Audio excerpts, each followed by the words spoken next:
I do that? There we go. Problem solved. Different thing. Welcome, everybody, to our first nominations discussion of the 2023-24 season, however you describe it. For this one, we're going to be covering last week's Independent Spirit Award noms and some of the interesting stuff that came up in the Globes today.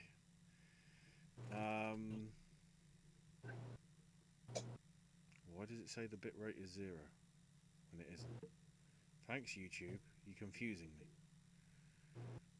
me. Anyway, welcome everybody.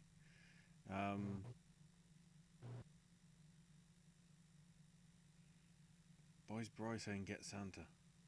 Because get Santa's in the bottom of the screen.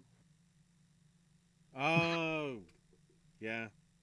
This is what happens when you have a lot on your plate. No, wrong one. There it is. Right. Ashley. There's no sound. Why is there no sound?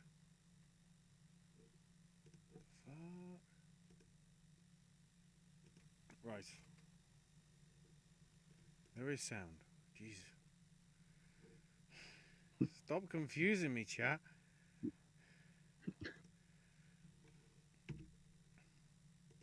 You know, just because I got a new computer doesn't mean your streams are going to be any less scuffed from somebody that has, like, a handful of hours experience. Oh! Panic over. Anyway, I'm Ashley. He's Owen. He's AJ. Let's get on with it. Oh! That needs to be every intro now, by the way. I mean, because we've got a fair bit to discuss, I think it's fair for this one. I'm happy with it.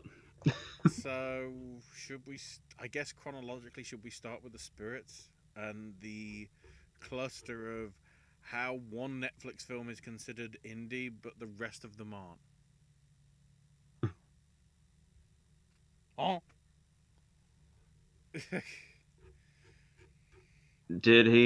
Was it already made and then Netflix picked it up, maybe? I mean, maybe. It does have quite a bit of appearances, because I think it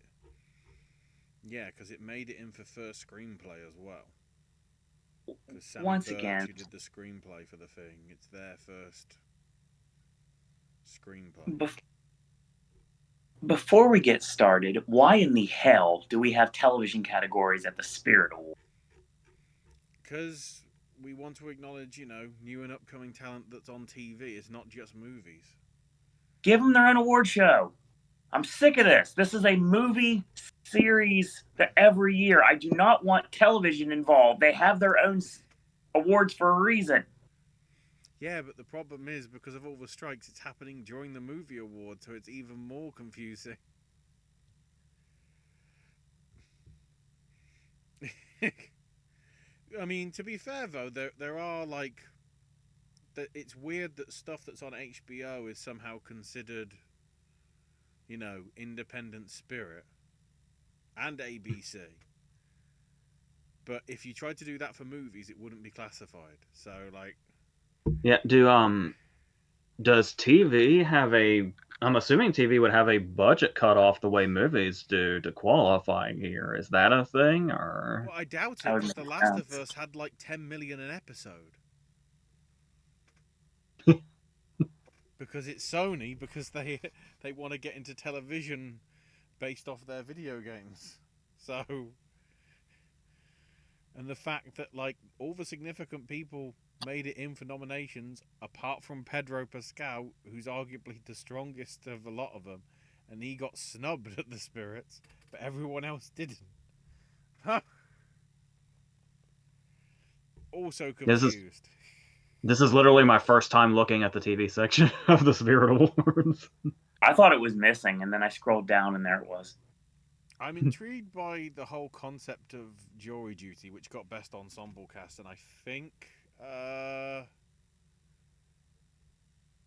there was, I think it was, oh, was it the Globes where it cropped up for supporting performance? I think for James Marsden. I think so. Yeah. The whole concept of that does seem actually something that's clever.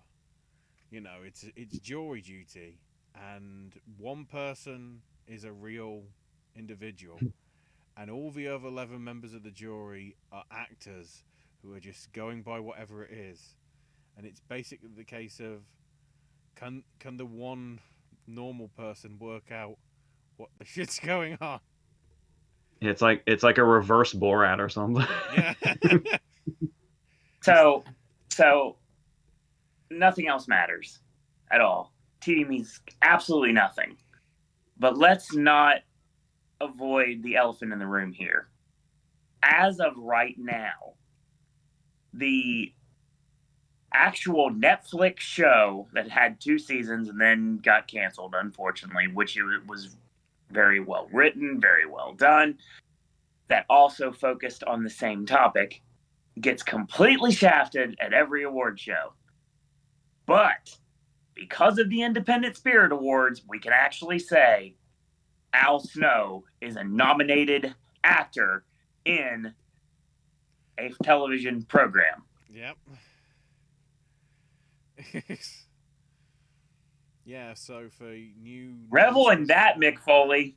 For new non-scripted or documentary series, we have Showtime's Murder in Bighorn and Deadlocked: How America Shaped the Supreme Court, FX's Dear Mama, Hulu's Stolen Youth: Inside the Cult at Sarah Lawrence.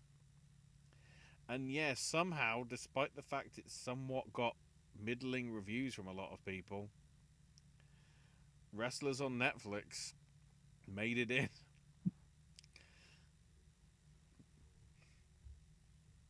Which is kind of ridiculous. That's why I make the comment about Heels. I really enjoyed season 1. I haven't got around to season 2 yet, but I will be watching it on Plex soon. But I heard bad things about Wrestlers, and it gets nominated, and Heels gets completely shafted at every single turn. Well, of course, the disadvantage is Heel season 1 was before this existed. Right. As a category. I'm just talking about in general. Oh, wow. It's no love at all. There's a lot of other good stuff, though. And probably some crap stuff, but we'll go into that. So yeah, and then in the acting stuff, breakthrough performance in scripted series, we've got Clark Bacall for Changeling, Aria Mia Liberti for All the Light We Cannot See, Ajani Salmon for Dreaming Whilst Black, Kayvon Montreal Woodard for Last of Us, and Kara Young for I'm a Virgo.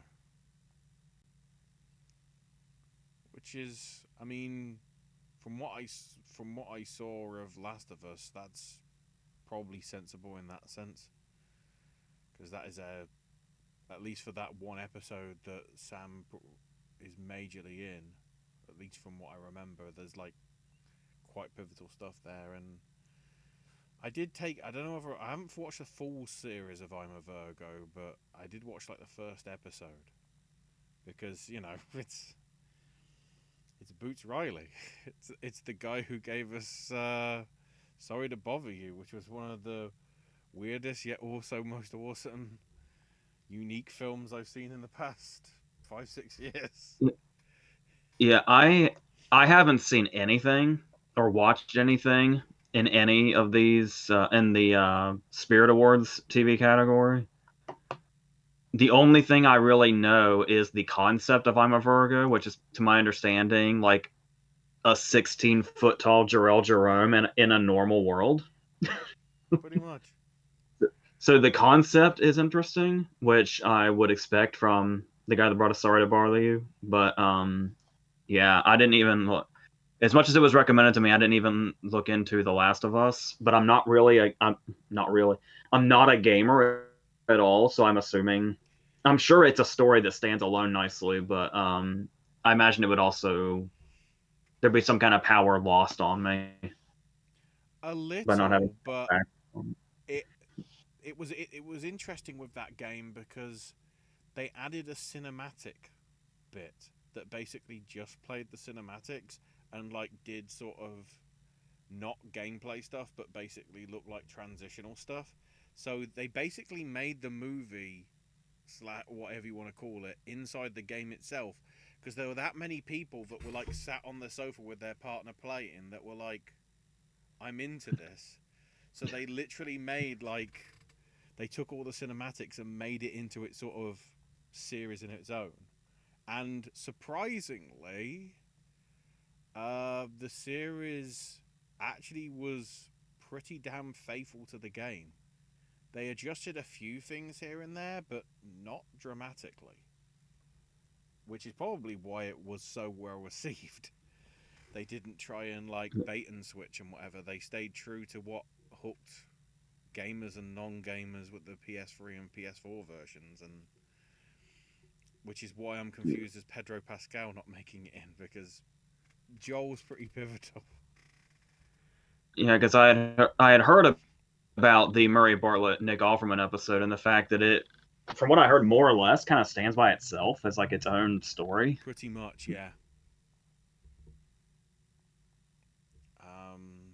That's why it'll be interesting. Well, I wouldn't say interesting between the two of them, because I think there's another few good contenders in the supporting section, which I'll get to now. So alongside Bartlett and Offerman for Frank and Bill from The Last of Us, we have Billie Eilish for Swarm, Jack Farthing for Rain Dogs, which is HBO/BBC, Adina Porter for Changeling, Lewis Pullman for Lessons in Chemistry, Benny Safdie for The Curse, Luke Tenney for Shrinking, Olivia Washington for I'm a Virgo, and Jessica Williams for Shrinking as well.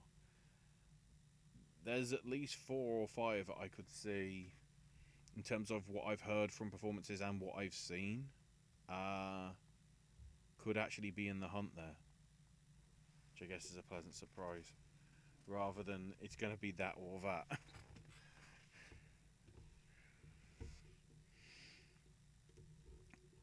And then on the leading front,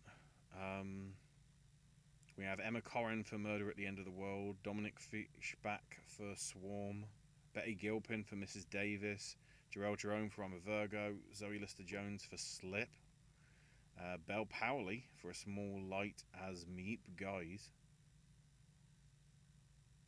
That seems like it's a printing mistake, but it isn't. Bella Ramsey for The Last of Us, Ramon Rodriguez for Will Trent, Ali Wong for Beef, and Stephen Young for Beef.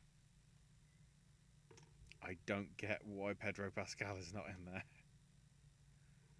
I see that the ones that stand out are the Beef ones, because I think they're the ones that are going to be carrying over a lot of the TV categories over the next few months. Even though I don't know whether they'll be carrying over to the Emmys because of the way it goes.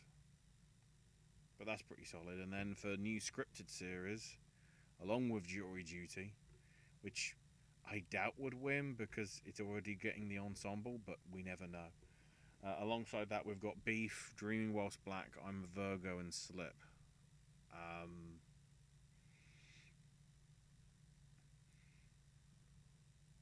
Which is strong. I'd say there's at least, I'd say all 5 of them are pretty strong. The one that I'm least know a lot about is Slip, to be fair.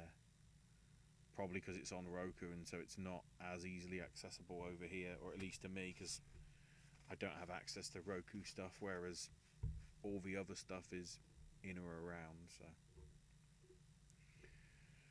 anyway, we'll go into movies, but we'll start with the smaller categories.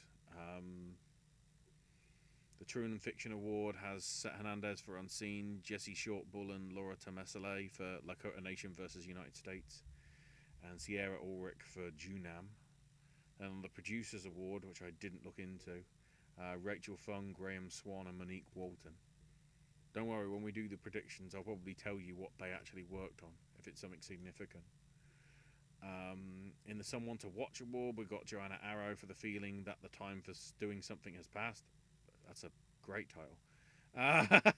Laura Moss for Birth Rebirth and Monica Sorrell for Mountains. There's obviously one standout one in the John Cassavetes Award, because we have Artifice Girl, Cajeo Blanco, Fremont, Rotting in the Sun, and The Unknown Country, which is the one that was getting a lot of traction over the last few weeks because it is written by and starring Lily Gladstone, who obviously is having her year to remember, what with that as well as Killers of the Flower Moon. And then from out of nowhere, the Robert Altman Award for Best Ensemble is going to Showing Up. Showing Up so significant that it doesn't show up anywhere else in any of the other categories. So, I think that's a rule with the Altman, is like whatever movie gets the Altman, that's all it gets. I think that's always been a thing, or at least recently. Whether last year Women Talking got the same. Let me have a quick check.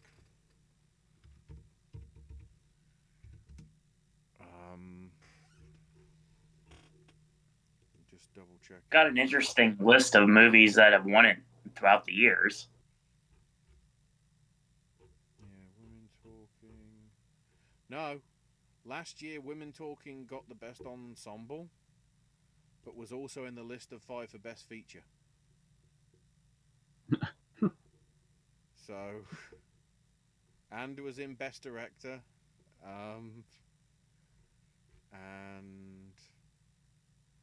and screenplay. So yeah, it is possible for stuff to be an ensemble and be in other categories, but apparently we're showing up they didn't bother. So I could have sworn that was a rule in previous years, but maybe I'm wrong.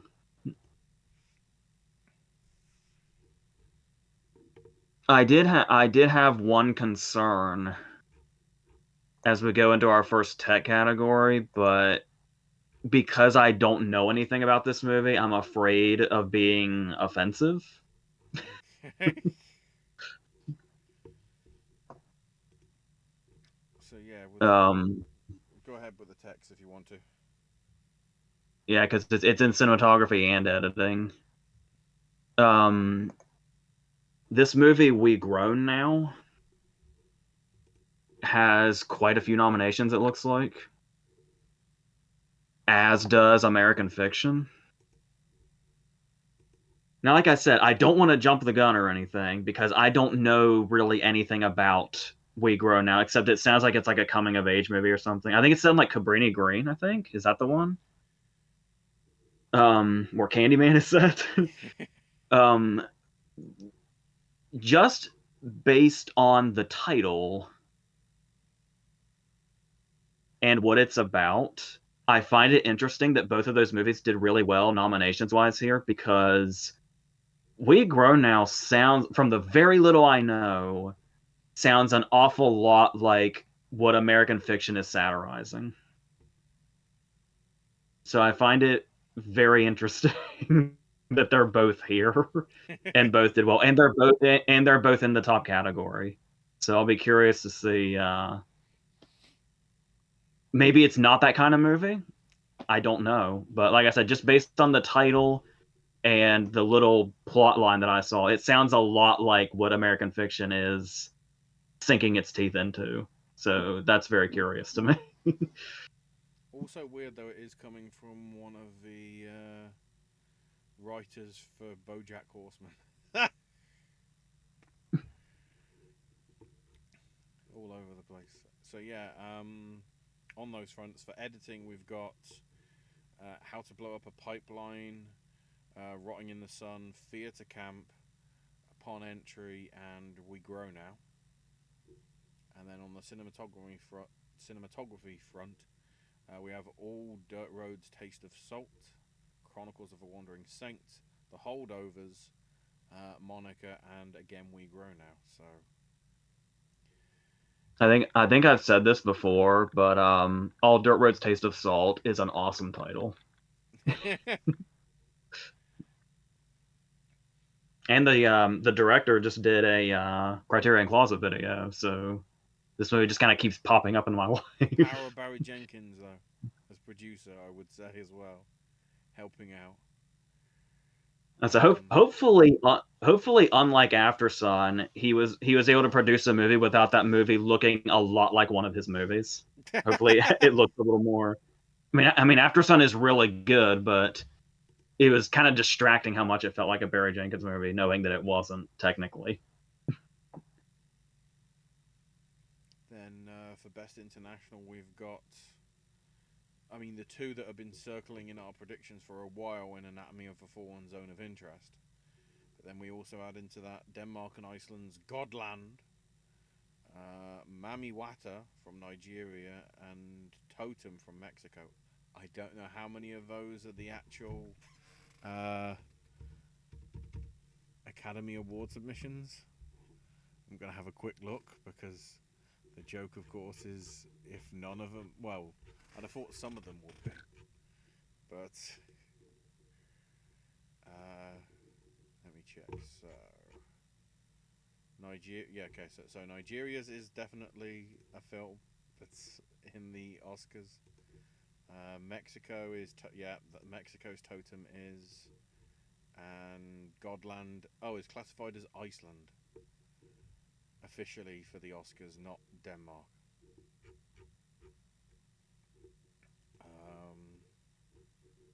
So yeah, everything.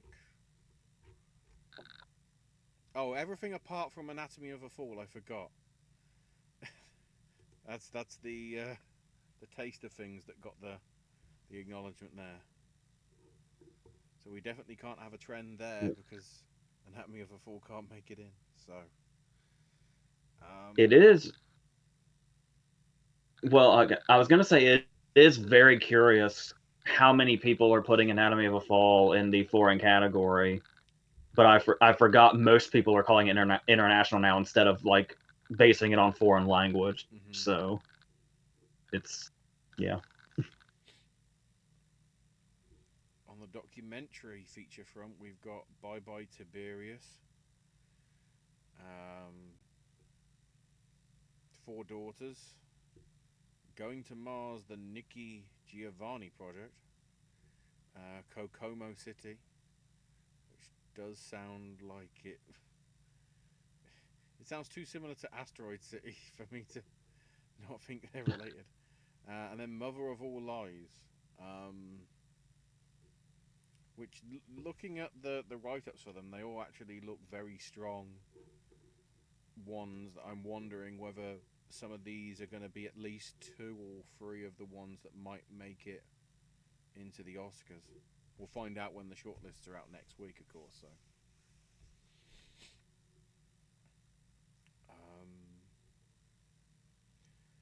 So yeah, we'll go to best first feature first, and we'll do the screenplays together. So for first feature, we've got All Dirt Roads Taste of Salt, Chronicles of a Wandering Saint, Earth Mama, 1001, and Upon Entry.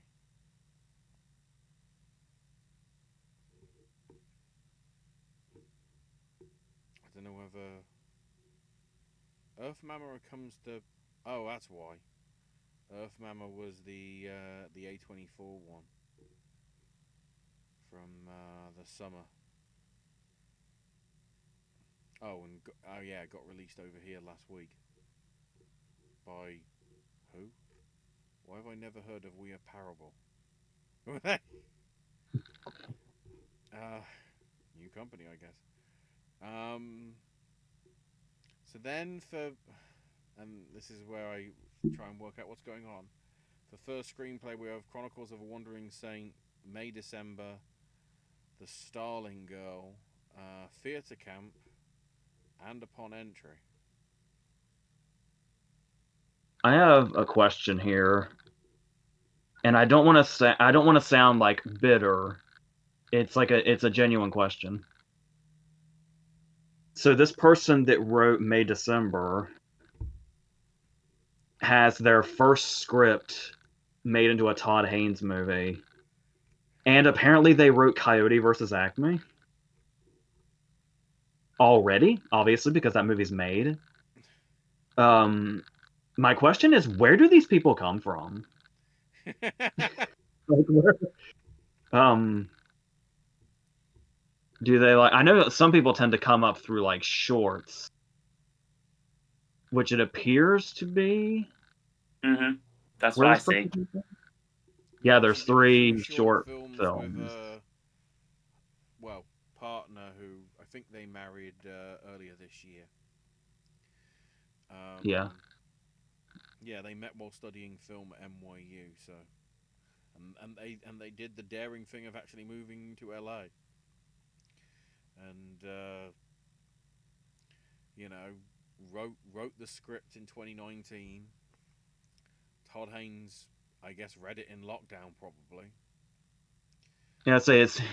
You hear about how complicated the movie industry is now, really, really, really hard it is to break into, and then you see this one sentence here. Director Todd Haynes first read the script in 2020, and the completed film premiered at Cannes. Meanwhile, also writing Coyote versus Acme, which should have been at Cannes, should have been on the cinema screen, but instead Warner Brothers are being bitches and doing it as a tax write-off. I had heard they're looking. I had heard they're looking into theatrical distribution now. Yes. Yeah, they're circling with other studios now because Warner Brothers realized we might have screwed up. Because I heard the relatively good things as well about Batgirl, but considering how everything DCEU at the minute has like really gone to shit despite good reviews. No pressure, Aquaman 2. No pressure. It does make me wonder if they had released it, whether it would have had good enough reception. And everything that I've heard about Coyote versus Acme, especially in this time of like retro slapstick stuff being good. But you know, if that's what she's come up with for her first 2 scripts, something that gets possible, you know, Oscar nominations when we get round to it in a couple of months, and then one that was so good that it got uncancelled and got shipped off to another studio to be distributed. So it makes me wonder now what is next for her. Although she hasn't even won this yet. Plus, I feel like Coyote versus Acme has some pretty unfair expectations now. That Yeah, it's to some extent. people are going to expect it to be a masterpiece after all this, and if it's just like middling, people are going to think it's the worst thing. I also sort of feel, I don't know, I guess mixed emotions that I guess Ben Platt has a good film that's nominated for awards in theatre camp after the mishandling that was Dear Evan Hansen. Mishandling is a very nice way to put that. I know, I'm trying to be politic. I'm trying to not get death threats sent at me. Thank you. I know what the theatre crew are like. They will go for you. So.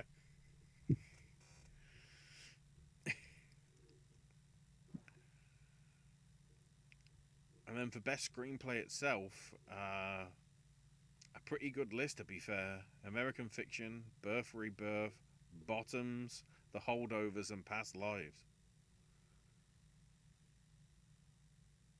I have some feelings I haven't been able to air yet. Oh. Because I never did a review for Bottoms. Okay. So first of all, I would have been a lot more hyped for Bottoms if I had realized it was Emma Seligman's next movie with Rachel Sennett, and the fact that they wrote it together, and it's the follow-up to Shiva Baby. I literally didn't know that until I watched it. And it's like, oh, I should have watched this when it fucking came out. And I was kind of hoping either here or in the comedy category at the Globes, Io Devery would have been here for it, but unfortunately that never happened when it really should have. I mean, either one of them, but especially Io Devery really stood out to me in that also. Yet more category fraud in the Globes, but we'll get to that. And when I called Shiva Baby one of the best movies of 2020, it was, or 2021, it was somewhere in there. I said I can't wait to see what Seligman does next. And to go from what Shiva Baby is, which is a comedy that's shot and edited like a thriller and kind of feels like it has the tension of a thriller despite being a full-on comedy. The completely over-the-top satire turned parody that is Bottoms is not what I was expecting at all. In a good way I or a had bad way? I had I had no idea what that movie was. I was not expecting full-blown parody, but also being like sincere. She's one of the most exciting writer directors that's kind of feels like she's off the radar right now. Because like if you go from Shiva Baby to Bottoms, I love how much I have no idea what she's doing next. And I love that Bottoms is here like a couple of times. Because Owen, you saw it when it first came out. I did. And it just wasn't really much on my radar. For some, like, if I had known who was behind it, I would have been all over. See, the advantage I have, and it's also a disadvantage, obviously, too, is the fact that I watch trailers. And Bottoms was something I saw a trailer for quite a bit. And it got me hyped every single time. And when I was watching the beginning of it, I was like, I don't really like this. But then it kicked in, and I was hooked. And it just was laugh out loud funny. And at the beginning, it seems like it was going to be something I wouldn't dig. But then it just like started going, and it kept going. And the performances like surprised the daylights out of me. And I really really liked it. I had a certain feeling about its tone, and then it was what I thought about the tone was blatantly confirmed in the movie. Halfway through the movie, I was like, I know what this movie feels like. It feels like, but I'm a cheerleader. 100%. And sure enough, she goes to a diner called But I'm a Diner, and the waitress's name tag is Natasha, and it gets like its own close. It's like the only thing missing. The only one that got the joke. The only thing missing was it feels like Natasha Lyonne was supposed to have a cameo as that waitress, and for some reason it didn't happen. So how much? While we wait for Ashley to come back, how much of the tone is conveyed in the trailer? Was anything a surprise to you? Because that was just not what I thought it was going to be. The gimmick, basically, obviously, about two girls wanting to hook up, has been done gender swapped like forever and a day. So this was a really unique way to tell the story, and I loved every second of it. The main aspect of that, other than like a couple one-liners here and there, was basically just the Fight Club aspect. And that was it. That was all the trailer was played for. So it was going to be definitely like R-rated comedy that was going to go over the top. And it did. And honestly, where I live versus where you live at this time, I can say that I really enjoy those afternoons when there's a packed group of college kids watching the movie with me that are just as into it as I am, or people that are like into the movie. I love those theaters. They're great. And being able to see some of these movies in full theaters is something I'd recommend 1,000,000%. And I don't want to necessarily say too much if a lot of people haven't seen it yet, but it's like, when I say I'm surprised it went into full-blown parody, I mean, I wasn't expecting the movie to eventually end up with a body count.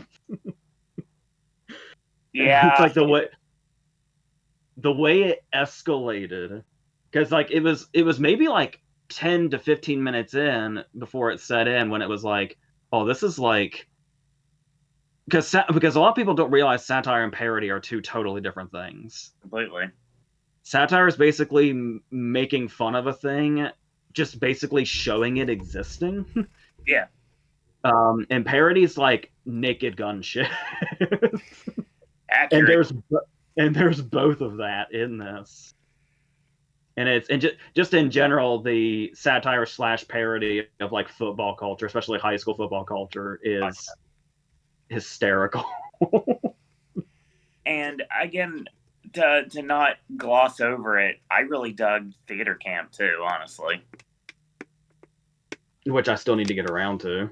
It's really funny. I mean, granted, I'm not a quote unquote theater kid, but I do have like I'm theater kid adjacent.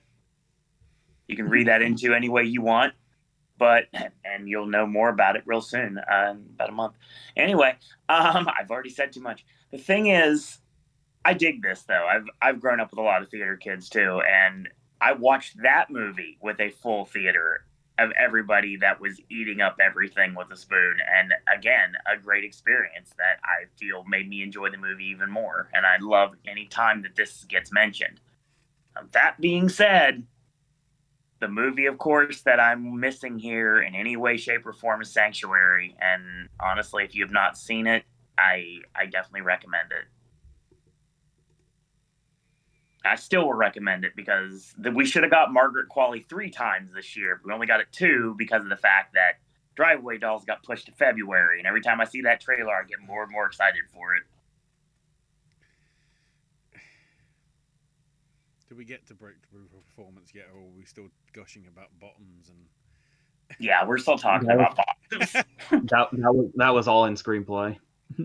Yep. So, well, we need to bring up bottoms again because alongside Anisha Wally-Zeda for Fremont and Dominic Sessa for The Holdovers and Tia Nomori for Earth Mama and Atibon Nazare for Mountains, former Seattle Seahawks Marshawn Lynch gets a nomination for Mr. G. I'm so Kobe happy. Bryant. He's an actor and he got an award nomination. He didn't produce. I am so excited for Marshawn Lynch getting nominated here. And if you've seen the movie, and AJ will attest to this, he 100% belongs here. Yeah, when I was with the "But I'm a Cheerleader" comparisons, he's basically got the RuPaul part, I think. 100%. And I read somewhere, not only has a football player come into a movie and gotten a Spirit Award nomination, apparently most of his dialogue was improvised. I buy that. Which during the end credits you can see him actually doing the improv. The end credits scene is really funny too. Like the little flubs and everything, the little improvisation moments that's during the credits.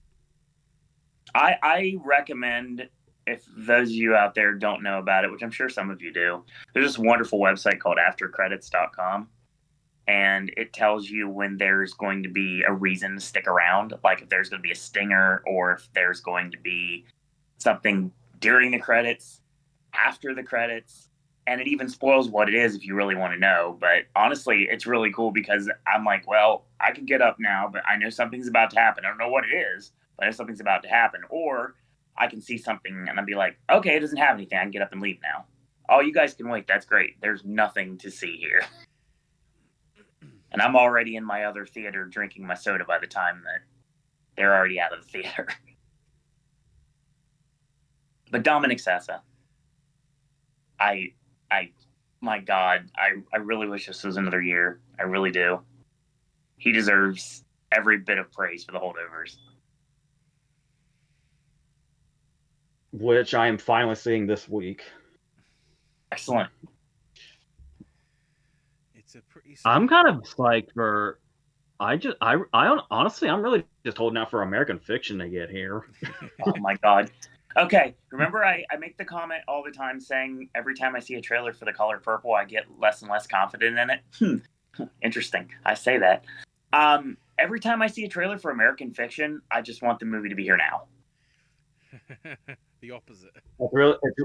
It's really funny you're talking about the both of those because I was just getting ready to say how much I loved the Actors on Actors with Jeffrey Wright and Taraji. Nice. So yeah, I mean, supporting performance has a strong list with probably one major contender considering how she's taking a lot of the critics stuff so far. but we'll discuss that in a minute because the list is Erica Alexander and Sterling K. Brown for American Fiction, Noah Galvin for Theatre Camp, Marin Island and Anne Hathaway both for Eileen, Glenn Howerton for Blackberry. Glad to see at least that made it in. Charlie Finally. Melton for May December, Divine Joy Randolph for Holdovers, Catalina Saavedra for Rotting in the Sun, and Ben Whishaw for Passages. Yay! Or how Ben Whishaw.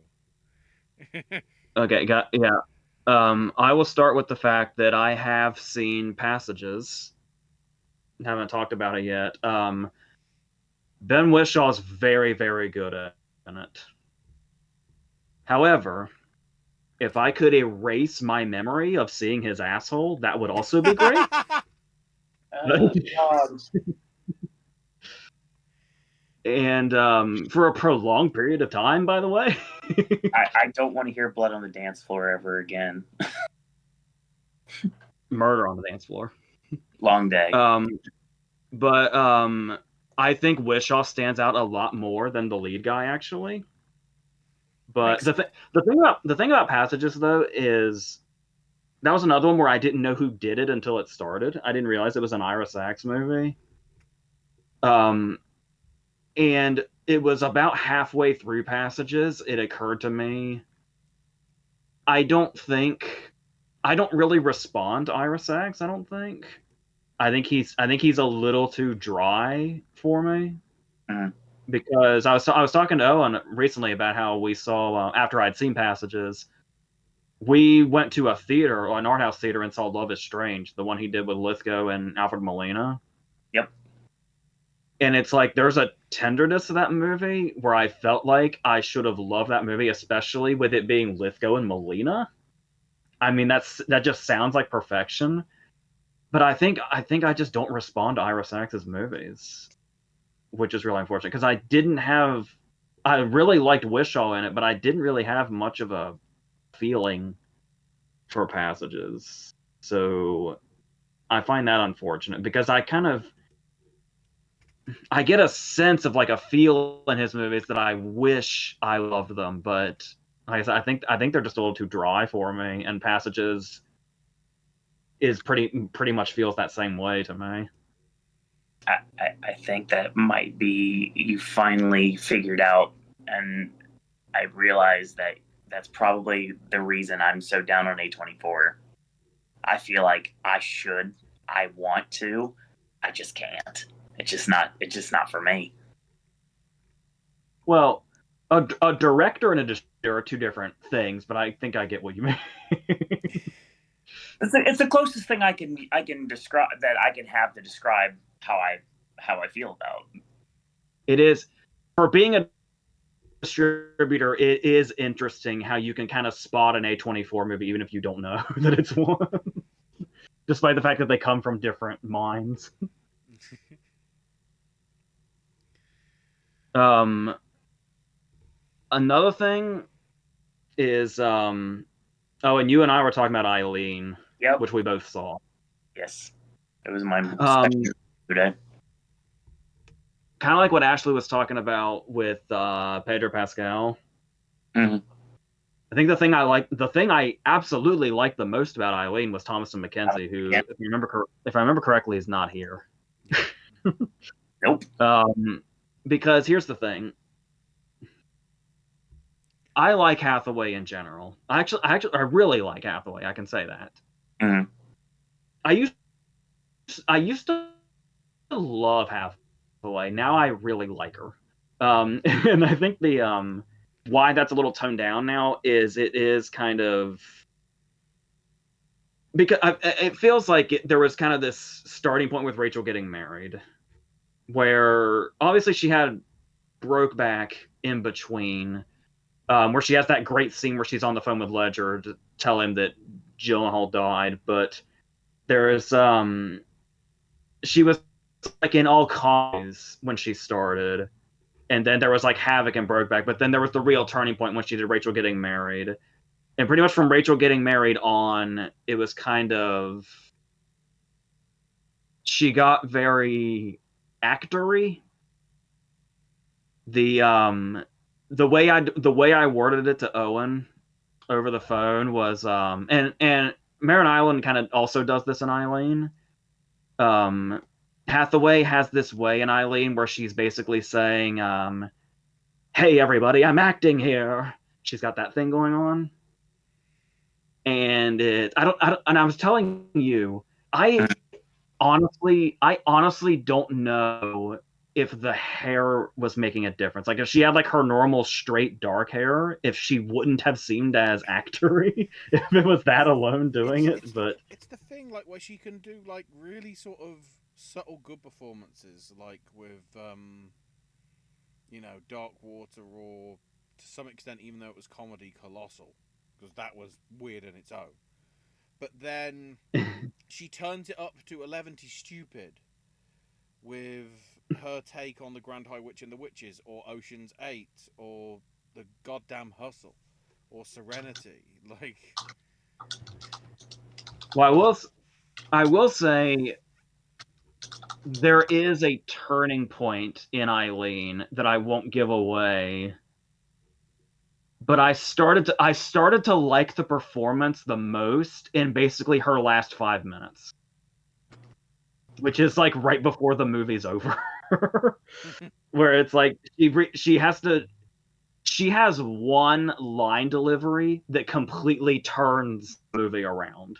It's one line. And then it's like, oh, okay. So basically with this whole sort of big final scene that she has at the end of the movie, I did start to appreciate the performance, but pretty much everything that came before that was very look at how much I'm acting and all that. So and Marin Island's basically going big the whole time, which makes sense with the direction her character goes, but I think the fact that Thomasin McKenzie's so downplayed the whole time is what looks so show-offy and kind of a not as appealing way, because Thomasin McKenzie is kind of amazing in it, and she's like much more grounded. And I guess it's kind of the point that she feels much smaller than the rest of the performances in it, because that's like her character and how she relates to the other ones. But I don't know. It felt like Thomasin McKenzie was so good, she was making the others look too overplayed. And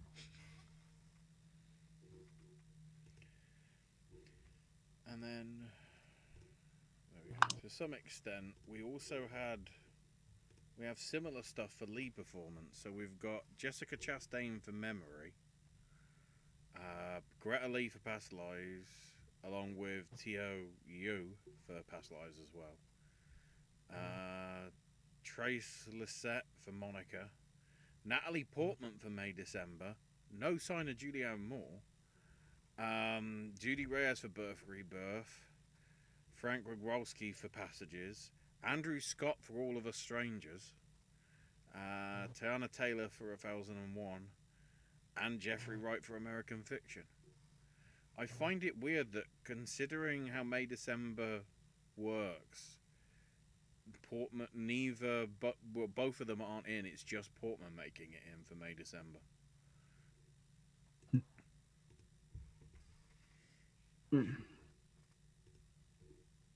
I was trying to do the math. I'm trying to figure out if these would look any different if the category. I'm really.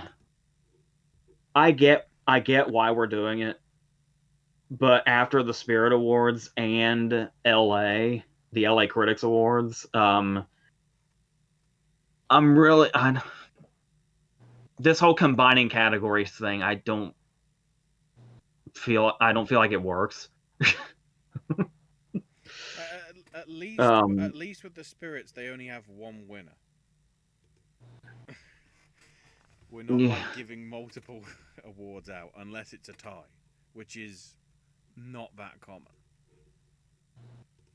Because they look mostly evenly distributed. I think there's like 6 women and 4 guys in leading, and is it evenly split in supporting? Noah, Sterling, Glenn, Charles, and Wishaw. Yes. Which, if you remember, I think last year, either supporting or lead in this was like 8 women and 2 men. Yeah, and then supporting was like the opposite. It was like 7 and 3 in favor of guys. Yeah. So I guess there's not too much of a question of who would have gotten in here if they had still been split, but it's just a matter of which woman would go and which guy would get in leading. I mean, we've got no Giamatti here. Yeah. Yeah. And a lot of people are going to think that's really weird, and the fact that the holdover is just kind of blank as we go up. But that's like a Spirit Awards thing. Yeah. Like there's a lot of big contenders that get acknowledged, and like I think one of the most obvious examples is when Brie Larson was the only nomination for Room in 2015 here. And then of course she won because, momentum. Where it's like, would Brie Larson have still won the Spirit Award being Room's only nomination if none of the other awards had come before it? Or are the Spirit Awards like, well, I mean, everybody else is doing it. Let's go ahead and do that thing. That's what it's it like we talked like about. that. That's like we talked about, Owen. Your favorite thing to bring up. When the wrestler beat the Hurt Locker. Yes. The wrestler beat the Hurt Locker because the Hurt Locker was at the Spirit Awards the year before it was at the Oscars. If the Hurt Locker's sweep had been the same year, I don't think it would have beat the wrestler, and that really shows what... You could be more cynical and say that's what, that's them following the leader, or a slightly less cynical way to put it would just be it shows the power of momentum in general, which I guess is just a nice way of putting people just follow the leader. Visibility is a real thing. I bring it up all the time to try to make my point, but sometimes it bites me too. By the way, I had thoughts on May, December, but I think I'll hold off until we get to the Globes. Righty-ho. So, for Best Director, we have Andrew Hay for All of Us Strangers, Todd Haynes for May, December, William Oldroyd for Eileen, Ira Sachs for Passages, and Celine Song for Past Lives. I find it interesting that All of Us Strangers apparently can only get 3 nominations, but it's in the 3 biggest categories. Or 3 Trailers categories. I really love the week that Past Lives has had. Mm-hmm. Yeah. I just want to throw that out there. That's stayed, that's been in the hunt more so than it probably could have been. So yes, people are acknowledging it. That's good. I haven't been pulling back on it. I've been pulling back on it a little bit, obviously, in the predictions, but I didn't want to seem like I was abandoning it, and I was hoping that wasn't just my personal feelings towards it. I'm hoping it does very well, because Celine Song has had a really nice couple of weeks as well, which is really makes me really happy. It honestly, it doesn't really make me nervous, but it is kind of jolting that Alexander Payne did not show up here or at the Globes. Yeah, but luckily, like we were saying, it actually, we could say this for the Spirit Awards and the Globes. It basically means nothing if you miss. Yeah, it's just really nice and puts you into visibility to be here. Like we were saying, I'm sure stuff that was didn't show up at the Globes, like Iron Claw. Now I'm not saying like I'm right and they're wrong because I've been predicting the Iron Claw, but I just have this really awful feeling that there's a lot of people probably very much making their voices known, basically saying that the Globes made and broke a lot of things today, which is just not. It's just not how the Globes work. Really, we've been saying this for years. The Globes doesn't really have this much impact some years as others. Like we said before, it could make things possibly. Like we talked about, the Bale for The Big Short didn't seem like a thing until he got his Globe nomination. But the Globes don't break things. No.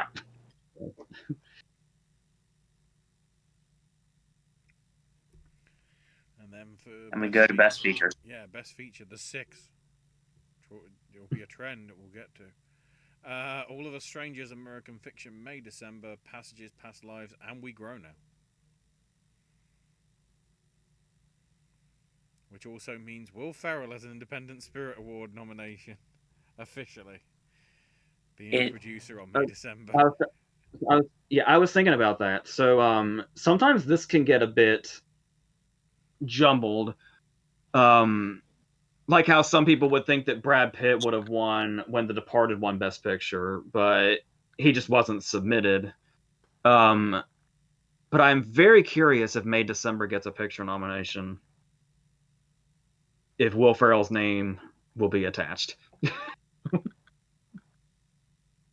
If Will Ferrell's first Oscar nomination is producing a Best Picture nominee, that's gonna be fucking hilarious. And a movie like May December, no less.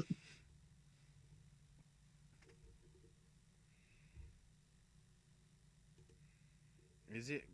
I'm trying to think because so it would be a Gloria Sanchez production. It's going to be weird to seeing that on something that isn't a comedy, because I don't think how much of Will Ferrell's other produced stuff has been outside the comedy realm. I would say probably maybe one, but he and McKay produced The Menu, I believe. Oh, which I find very interesting. I'm double checking. Exec producer. Oh, that's television producer on the movies.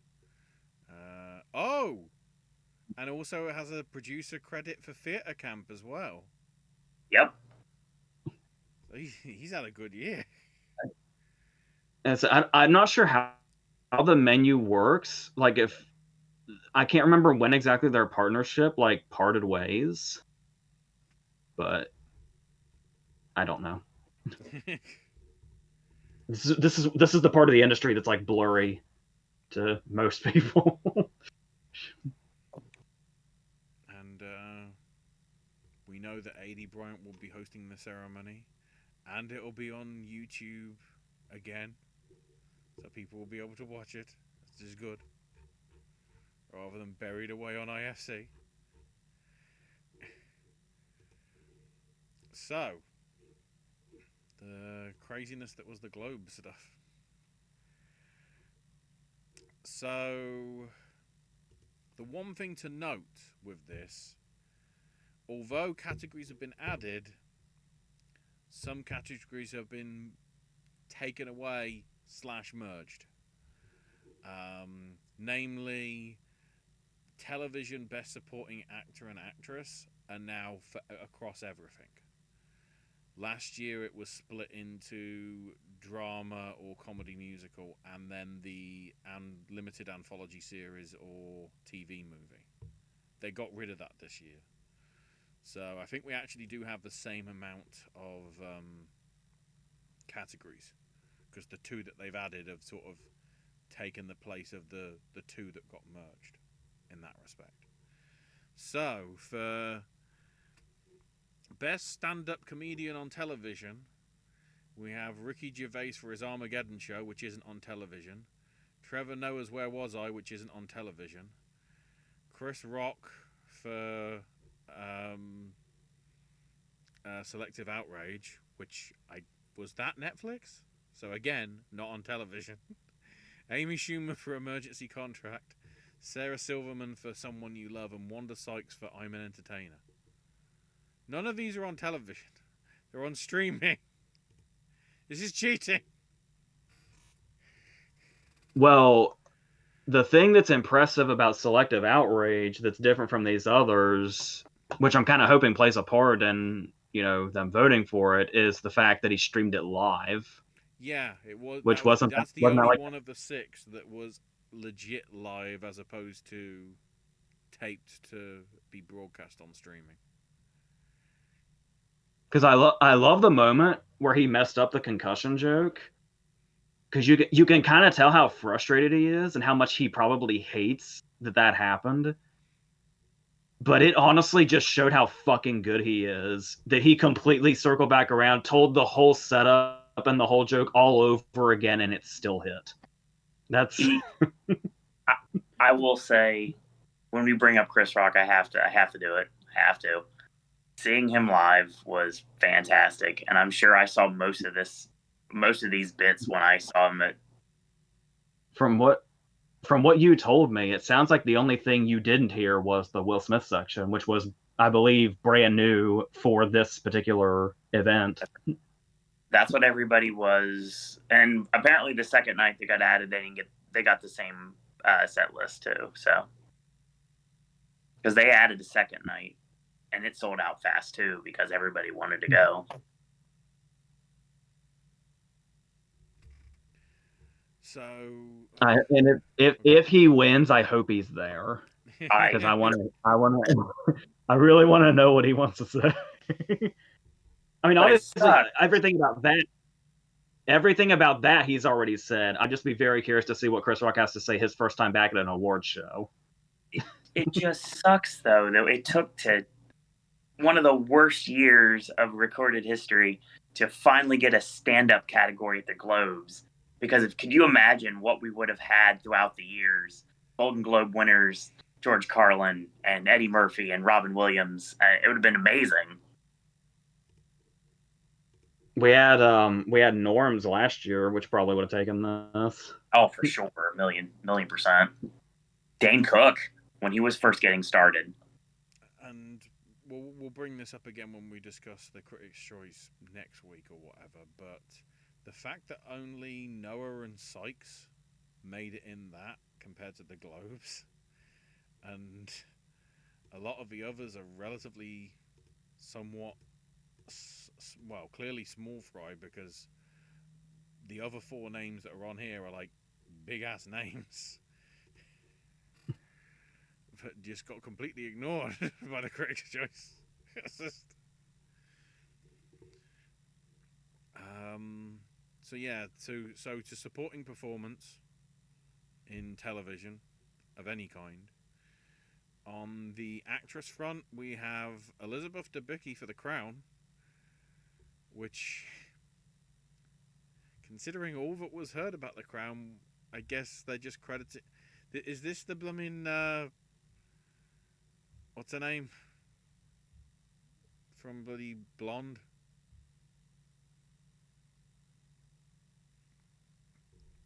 That was in James Bond. Why am I forgetting it? Why my name? Ava... Ana de Armas. Ana de Armas. I was having a brain fart. I've got too much going on. I swear that's Debicki's nomination there because they felt sorry for her having to portray the ghost of Diana haunting bloody Charles and Elizabeth. What the... Peter, what are you writing, you twat? Anyway, alongside them, we've also got Abby Elliott for The Bear, Christina Ricci for Yellow Jackets, J. Smith Cameron for Succession, Meryl Streep for Only Murders in the Building, because we've got to find some way to get her in there, and Hannah Waddingham for Ted Lasso. I, once again, don't really have stake in this because, as I've talked about, I'm really bad at watching shows. So all the stuff I was watching last year, I haven't caught up on. So...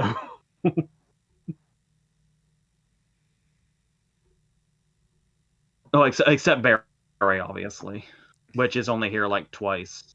But yeah. And then on the supporting actor front, we've got Billy Crudup for Morning Show, Matthew McFadden for Succession, James Marsden for Jury Duty, Eben Moss-Baccarat for The Bear, Alan Ruck for Succession, and Alexander Skarsgård for Succession. Everything's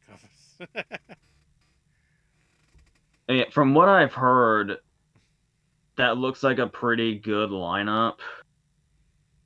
But the absence of Henry Winkler and Anthony Carrigan especially is troubling to me. But like I said, having not seen the others, I suppose I can't say that like in concrete, but it's Anthony Carrigan especially really got amazing as it went. But you know, whatever. Maybe SAG will pick him up again. Then for best lead performance in limited series, anthology series, or TV movie, we have in actress Riley Keough for Daisy Jones and the Six, Brie Larson for Lessons in Chemistry, Elizabeth Olsen for Love and Death, Juno Temple for Fargo, Rachel Weisz for Dead Ringers, and Ali Wong for Beef. I wonder when an actual TV movie will ever be nominated again.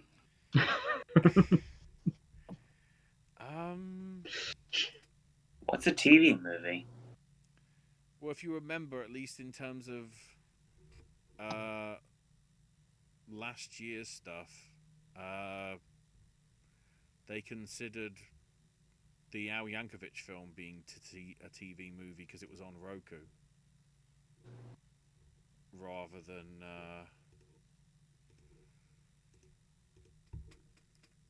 Yeah, I think they said that about Prey also. Yeah, that it's weird. It's weird to think of Prey as a TV movie. That got a cinema release over here. Then again, thinking back to years ago, one of my favourite things at the cinema was seeing Behind the Candelabra, which was just a TV special on HBO. I actually got it theatrical. Prey had higher production values than most movies. Mm-hmm. like period.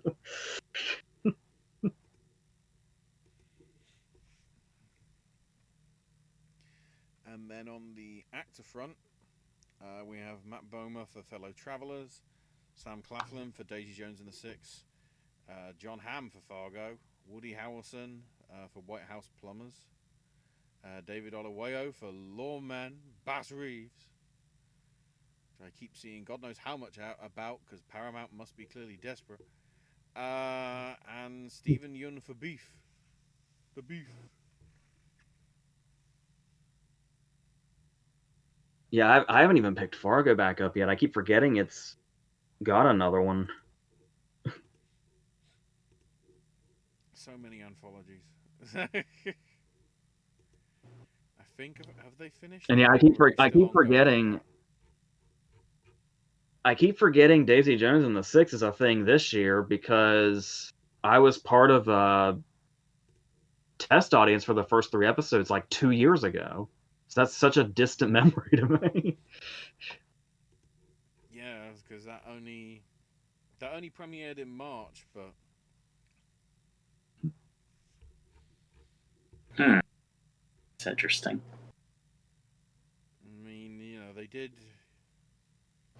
Yeah, they wrapped filming in early May 2022 and started filming in late September 2021 for that. I guess that roughly fits about the time frame. Maybe some of the pickup stuff that they did is obviously later episodes. I think it was still filming when I saw those first few. That makes sense. Then into best lead performance in musical or comedy. Some of the usual suspects here, you would argue.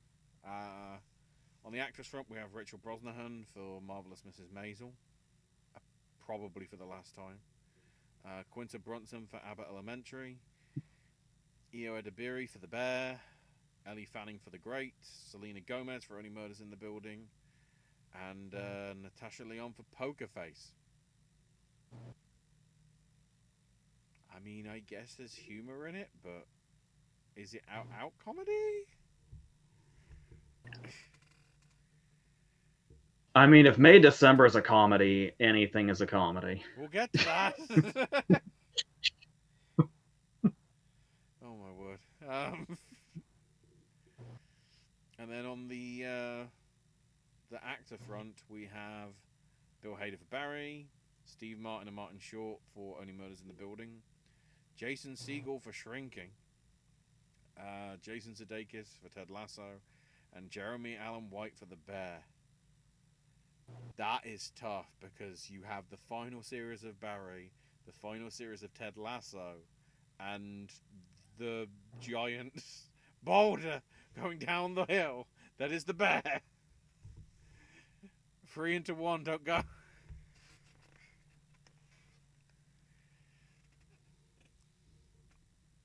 I find it interesting as well. Siegel gets recognized, but Harrison Ford is ignored. Does that mean he's not that good?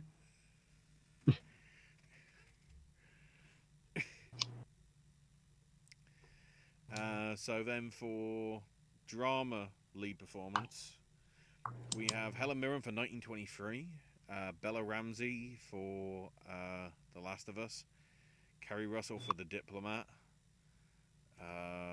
Sarah Snook for Succession, Imelda Staunton for The Crown, and Emma Stone for The Curse.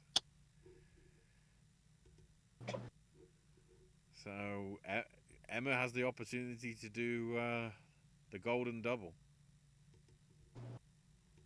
I don't know if I should say this. Tension mountain. This stuff I've talked about with like Severance and Daisy Jones and the Six and some other stuff. This season of the morning show, actually. I've done the test screenings for a handful of these. I did one of those for The Diplomat, and I kind of got beef a little bit. I've got beef with this show because of how that went down. For a minute there, I was like, I thought you were getting feelings of the series beef. No, everybody, that's the problem. Stop coming up with these words for titles. Yeah. I got a little cheated when I for The Diplomat specifically. So so when I'm kind of throwing a middle finger up to The Diplomat a little bit. So but we don't have to go into that. No, that's all right. I'm glad. I'm very happy for Kerry Russell because Kerry Russell's amazing, and Rufus Sewell's in it, and he's amazing. So I don't think it's not a problem with anybody that made it. So it's not at the show itself. It's something else. So for actor, I'm doing these in reverse alphabetical order because I need to get on a soapbox. Which I'll give you a warning in case you haven't seen this thing, but whatever. So we have Dominic West for The Crown, Jeremy Strong for Succession, Pedro Pascal for The Last of Us, Gary Oldman for Slow Horses, Kieran Culkin for Succession, and spoilers, Brian Cox for Succession. Yeah, the guy that's in 2 1/4 episodes and then gets killed off somehow is considered lead. What? Not that it makes much of a difference. This is only from what I've never watched Succession, but was there like maybe one flashback or something in like the final episode or the penultimate one? I'm not sure. I said not that it makes a difference because it was still a tiny amount of screen time. Yeah, compared to like previous times when he was in it for most of the stuff, because it's the title is sort of gives you a clue as to what it's about. It's about who's next with him.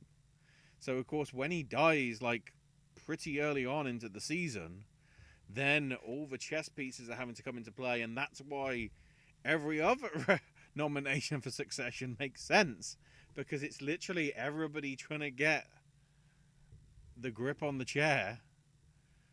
And let's just say that there's a reason Sarah Snook is in Best Lead Actress.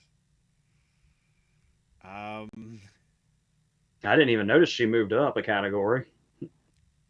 Well, let's just say her actions become key as to who gets the succession. So it's probably why she deserved to move up. Spoilers over. Then for Best Series in the Limited Anthology or TV Movie category, although, again, maybe it's just limited in Anthology this time. We have All the Light We Cannot See, Beef, Daisy Jones and the Six, Fargo, Fellow Travelers, and Lessons in Chemistry.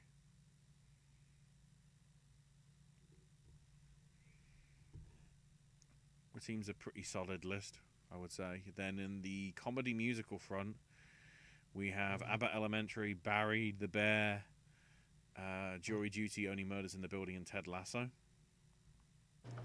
And then on the drama front, 1923, The Crown, The Diplomat, The Last of Us, The Morning Show, and Succession.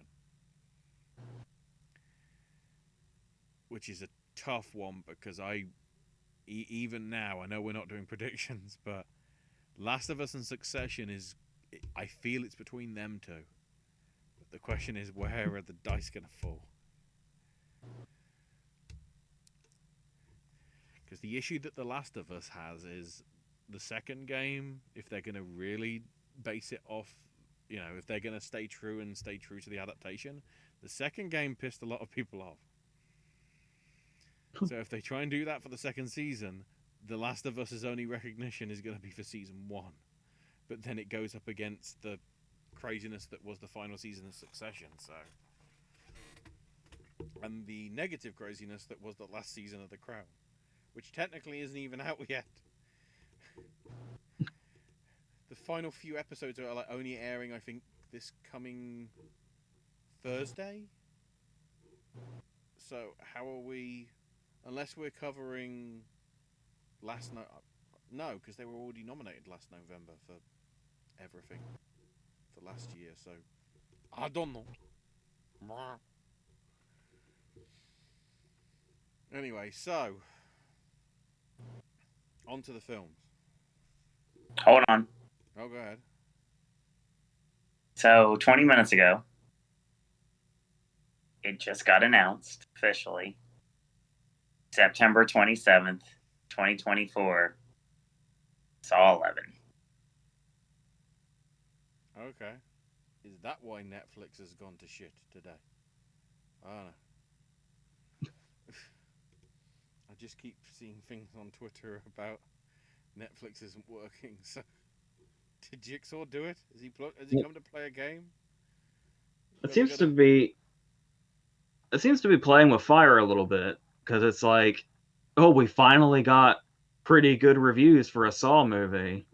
Maybe we should go out while we're ahead. Of course not.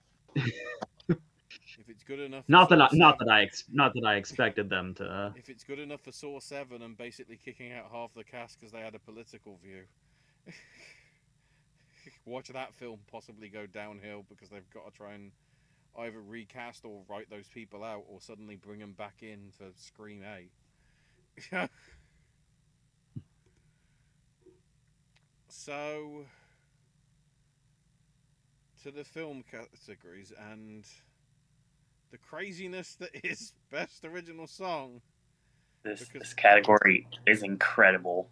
We have Barbie, Barbie, and Barbie, along with Rustin with Lenny Kravitz, Peaches from the Mario movie, and Bruce Springsteen writing an original song for She Came to Me.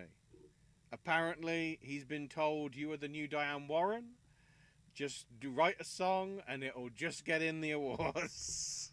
Oh my god, if I can find a way to see Rustin, I've seen all of these. You seen She Came to Me? I have. Ooh. It's not good. Oh wait, it's not good? It's got Anne Hathaway in? Why am I not surprised? The story that you told about your experience seeing that movie, I think, is probably funnier. Is more entertaining than the movie itself. Yeah. You want to regale the fans with that? Well, I don't know because we just lost Ashley, but so we have some time. So yeah, we might as well. Oh, I was just gonna complain about. Am I missing something with Peaches? Okay. Well, first off, the other night, Jack Black actually went on stage and did the full Koopa regalia and did the song and got a huge pop for it. Yeah, this is a big song. And to anybody that is a GP and people that are just watching the shows who don't know what's going on, this is literally Peaches versus I'm Just Ken. 100%. I said Ryan Gosling's going to be an Oscar nominee again, and it's going to happen. Is there more to the song than what's in the movie, or is that it? No, there isn't. Okay, so 80% of the song is just him saying Peaches. Yes.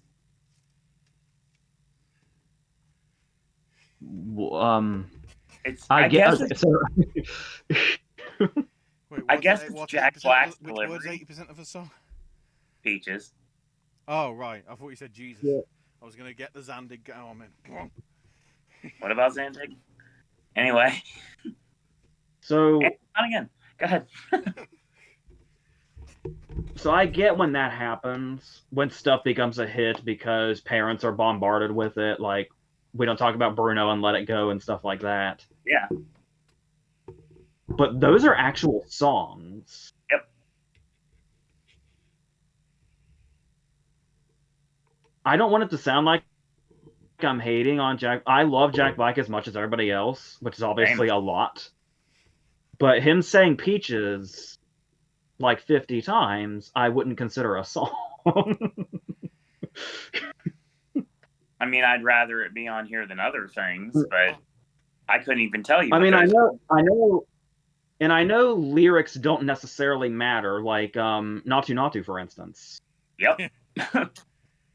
But like, I'm sure Natu Natu has fine lyrics, but most people don't know what they are. It's the music that made that song take off. Yeah. Jai-Ho literally is 2 words. But I mean, I don't even remember Peaches. I don't remember Peaches having a beat. I only remember him just saying Peaches. he's hitting the piano like solemnly, and he's getting really into it. And he's just saying Peaches over and over and over again. There's no percussion on it or anything. It's just nothing. It's like Liberace style. You know, he's just at the piano crooning. It's Shoot trying to play chopsticks. Like, anybody can do it. So basically, the scene became a viral video, and that's why the song is nominated. That's right. To some extent. Okay. The thing is, it like doesn't. I guess I can't say it outstays its welcome because it's obviously in a film that's only 95 minutes. But the song itself, I think, is, at least as it's depicted in the film, is barely 2. Yeah. So is it even that long? Version that's used on the if there's an extended version that's used in the credits, that's the one that's been submitted. I think that's what they're referring to. Yeah. There's a little bit more to it, but you had to stay for the credits.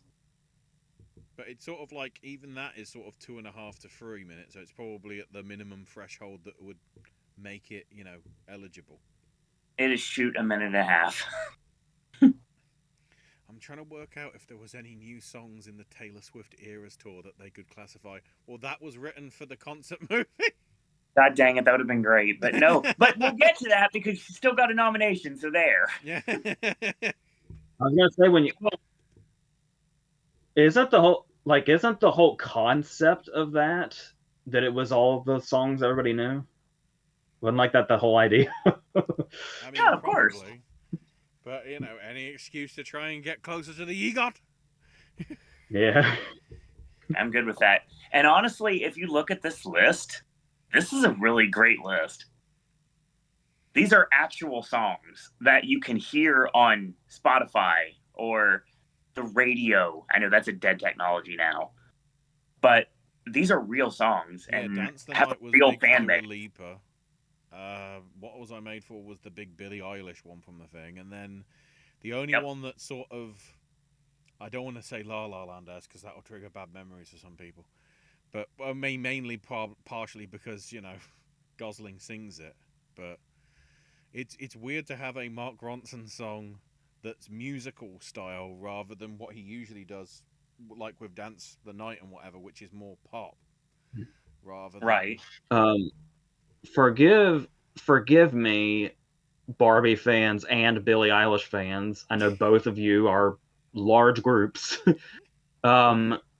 Which scene is the Billie Eilish song? I don't remember that. I'm sure I will if my memory's refreshed, but off the top of my head, I don't remember what that song is. It's the scene where when she meets Barbara, and it's played in the background. So it's a really impactful scene because it's literally like, what was I made for, as portraying Barbara, who Barbie became, because it was Barbara's daughter who was Barbie. And and I've seen that movie twice in digital, and I can tell you right now that it's very impactful in the point. And plus, Billie Eilish's music, like her and Phineas together, is always just fantastic. I'm thinking with Dance of the Night that I think it features a little bit in the actual main film, but it's the big sort of go out happy. That's the big party sequence in the beginning. But they also like they do it at the end as well to get feel good at the end as well.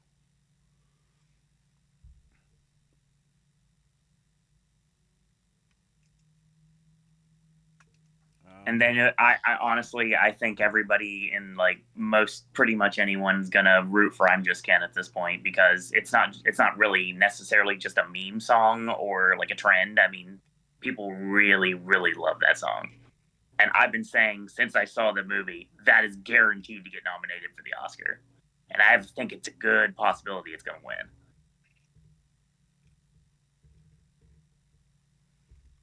The Springsteen song is kind of just there. I'm sure you could say more about Kravitz's song for Rustin than I can, because obviously it's on streaming, so I haven't seen it yet. So it's a generic end credit song, exactly what you think it is. Makes perfect sense. I watched it and the movie ended, and I was like, I'm not quite sure who this is off the top of my head, but this will probably get nominated for the Globes. Here we are. He got it right again. Yeah. I love this category. I'll just put it that way. 100%. I just absolutely love this category. Then just as interesting on the score, Jerskin Fendrix for Poor Things, Ludwig Göransson for Oppenheimer,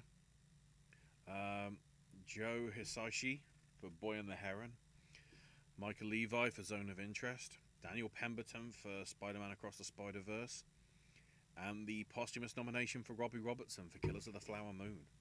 I'm praying it goes to Robbie Robertson here. I know we're getting ahead of ourselves, but there's nothing there that I would say is losing.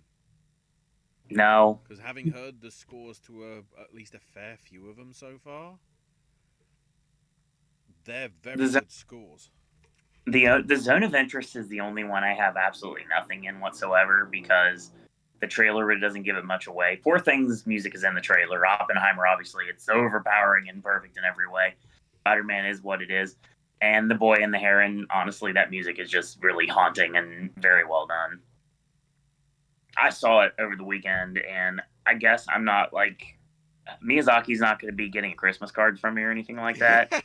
But I understand what he was trying to do, and I don't necessarily want to see ginormous birds ever again, because it creeped me out considerably.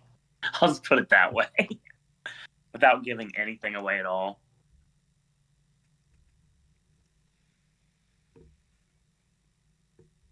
Then, the interest of screenplay.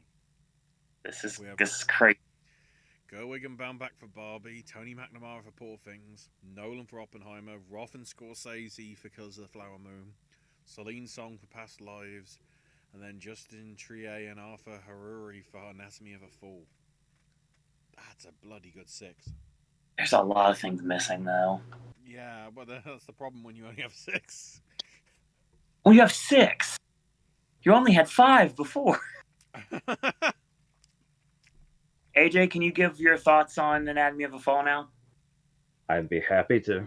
Let's go. Let's talk. We can have this conversation right now. It's fucking fantastic.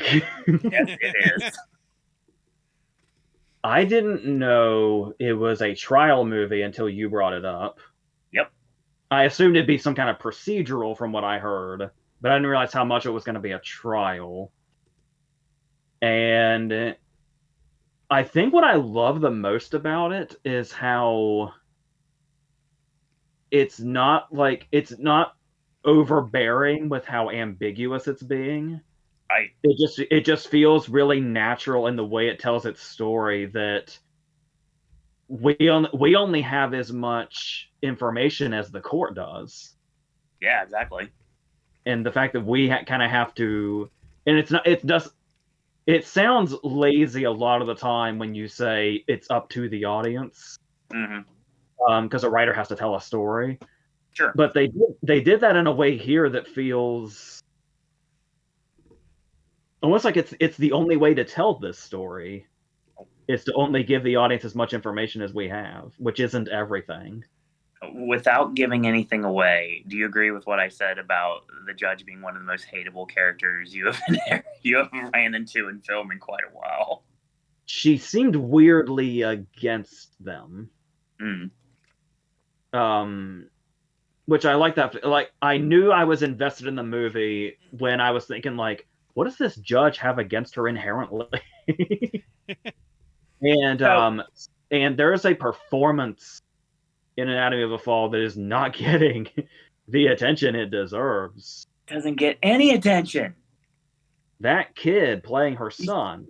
Oh my God, he's amazing. That's like one of the performances of the year. Oh my God, yeah. And it's a very involving, snappy 2.5 hours. Yeah, I don't think it did not feel the runtime, not at all, which is amazing. That's the theme of this year: long ass movies that don't feel their length. Because I also saw Saltburn recently, and it didn't really feel its length either. Not even close. Like I didn't realize Saltburn broke 2 hours. Yeah, it doesn't feel like it at all. Yeah, same for get me. wrapped up in it. We'll talk about Saltburn's crazy ass in a second. Yes, yeah, we will. Let's go. I knew. Okay, there are those movies that get a reputation before they're seen. And sometimes they get a reputation once they're seen, and you're kind of late seeing it, like I was. Mm-hmm. And they're not going to live up to that expectation because you're expecting the craziest thing ever. I had high expectations for how fucked up Saltburn was and how crazy it feels. And I'd even heard about some scenes already. Yep. Which is typically something I refuse to do, but these scenes got such a word of mouth, they already got back to me before I saw the movie, and it's like, that almost just sounds like it's being weird for the sake of it. No. But interestingly enough, because I love Promising Young Woman so much, it can't be understated how much I fucking love Promising Young Woman. Same. I shouldn't have underestimated Emerald Fennell, because movies lately, when they're like that, they try so hard to be crazy and try so hard to be talked about that they end up underwhelming. You can see their wheels turning, and you can tell they're trying too hard, and it doesn't work out. There were a few scenes, but one scene in particular where it was the way she shot it and the music and everything about it, where I was like, this movie's out of its fucking mind. and I love it for it. That's nothing but a compliment. It's the way it's shot itself is so. I feel like it's kind of overused at this point to call a movie a fever dream. That's exactly how I described Saltburn. It's crazy in all the best ways. And my friend went to go watch it the first time, and she's like, Saltburn ? I was like, yeah. I was like, what about it? And I was like, okay. So I went to Gideon's the other day to get cookies in between watching the two movies from the other day. And I watched The Boy and the Heron, and then I went to Eileen. But in the middle, I went and got my cookies because you have to get a return time, because that's how it works, because it's so busy. Anyway, I usually talk to the people that work there because they know me, because I always come in on Fridays. It's like a normalcy. I go to the theater on Friday. I go to Blaze on Friday to get pizza. I get cookies on Friday. It's a normalcy. So I walked in, and they're like, you're the guy that watches all the movies, right? I was like, yeah, I am. And it's like, what did you watch today? I was like, A Boy and the Heron. Not necessarily my type of movie, but it was fine. I'm about ready to watch Eileen. And then she's like, is there anything you've seen recently that you'd recommend? I was like, yeah, there is, but it may not be for you. And it may be not for everybody, but I love it. And they're like, what's that? It's like Saltburn. It's like, did you see Promising Young Woman? And she's like, yes, I did. And I was like, what did you think of it? And then she's like, I really liked it. I was like, you need to watch Saltburn immediately. So I got sold another ticket, Emerald. There you go. Yeah, I don't know how comparable they are. No, the tone. Because The tone, you can definitely tell it's her movie. Yeah, if you were to see both movies without knowing, if you're illiterate, I guess, and can't read opening credits, and you don't realize it's the same person, Or you're walking away. I feel like if somebody saw Promising Young Woman, then saw Saltburn, and you told them it's the same person, they wouldn't be surprised. Nope. But they still feel Saltburn is significantly crazier.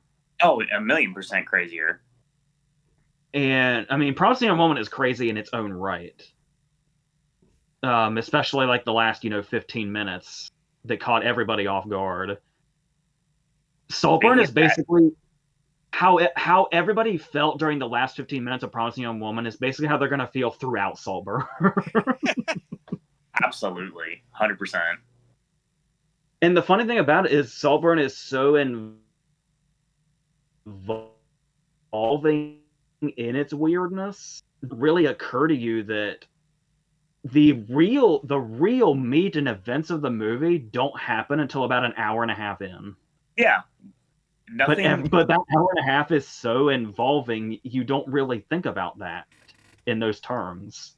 And I just love how it flows too, and I can't wait to watch it again. And the only reason I haven't is because I'm having to catch up on other things right now. But luckily, I should be able to get that second watch soon.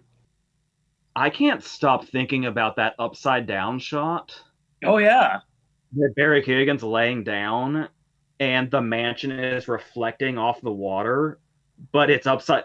But it's to the point to where the reflection of the house looks right side up in the water, and Barry Keoghan's like laying down, but he's like facing down. I can't even describe the shot. it's twisted movie. Yeah, that was great. That was wild. And it's like I said, because there's so many movies that try to do that, it feels rare when you come across a movie where you can genuinely say, this is fucking insane. In all the best ways. Yeah, and the fact that that's a good thing. Oh, 1,000,000%. And you can tell how enthusiastic I am about Saltburn, because this conversation started with me saying, we'll get to Saltburn later. No, we got to it right now. We get to it now. We'll talk about it more later. It could not wait any longer. Hey, I got my Carrie cameo too, so I was happy with that as well. And then a pretty strong director list as well. Bradley Cooper for Maestro, Greta Gerwig for Barbie, Yorgos Lanthimos for Poor Things, Christopher Nolan for Oppenheimer, Martin Scorsese for Killers of the Flower Moon, and Celine Song for Past Lives. It's a unique lineup. Well, I've noticed a trend, which is, and I went back and looked at this just to make sure I was remembering correctly. With the exception of 2019, where the Globe director nominees actually matched the Oscars, there's usually at least two differences between the Globe's director lineup and the Oscar lineup. Sometimes there's been 3. And I'm going to say that's probably still the case, even though we have 6 here. I don't know. People are really starting to build... The way people in the industry have talked about Maestro are really building it up. Yeah. I'm very... See, that's the thing about Maestro. It's completely unseen from me. There's not been a trailer I've seen. I haven't seen a teaser. I haven't seen anything on it. I did watch the Actors on Actors with him and Emma Stone. And the way he was describing the production, I know people had a lot of fun at his expense about A Star is Born being a vanity project and him having like his beard and his director face and stuff like that. And he was talking about the thing where it was like, he felt like Bernstein was telling him what to do and stuff like that, which is like, some serious for your consideration stuff. At the same time, though, trying to bury Cillian Murphy, apparently. For some of the statements that he made.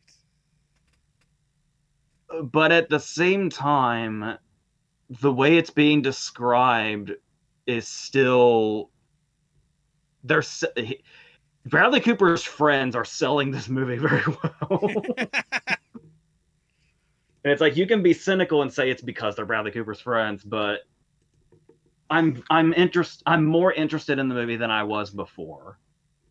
I'll say that. And I don't want to sound like, I'm easily swayed necessarily, but yeah. It kind of started with he did a Zoom interview last year with Todd Field and Blanchett about Tar. And he was already kind of hinting at that, and they were hinting at what he was doing with Maestro back then. So it's been ongoing for a while. And apparently how this was his real passion project, even more so than A Star is Born was. Like, this is the movie he's really wanted to make since he got into the business. I'm curious, but it does seem very... Globes. I know Oscar bait's kind of a dated term, but we'll see. But yeah. So, to the supporting categories. In the actress front, we have Emily Blunt for Oppenheimer, Danielle Brooks for The Color Purple, which is notable because I'm pretty sure that's the only place it made it in. Jodie Foster for Naiad, Julianne Moore for May December, Rosamund Pike for Saltburn, and Divine Joy Randolph for The Holdovers. I'm a little pissed that I have to watch Naiad now.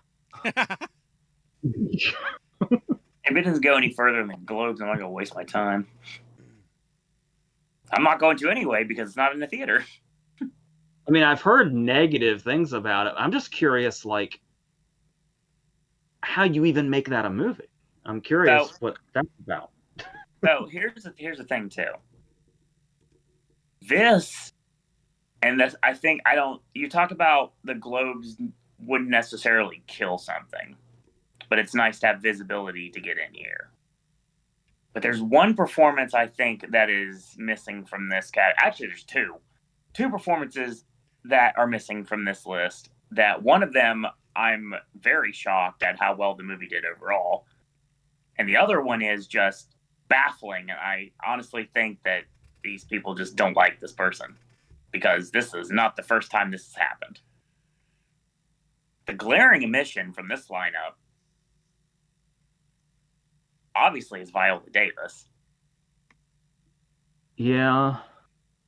And this would have been where the run could have started. But I still hold true to the fact that I could honestly see her getting in a SAG. Especially when she won. Choice might give her an opportunity as well. I think that's a good bet too, honestly. I think it showed how much SAG loves her when she won for Ma Rainey. I agree. And based on how well the movie did, I feel that I might need to push back a little bit on this America Ferrera love for Barbie, because this would have been where she would have got in. Yeah, I've started to see more and more criticism for America Ferrera's big scene. They say it drives the movie's point a little too on the nose, which is kind of true. But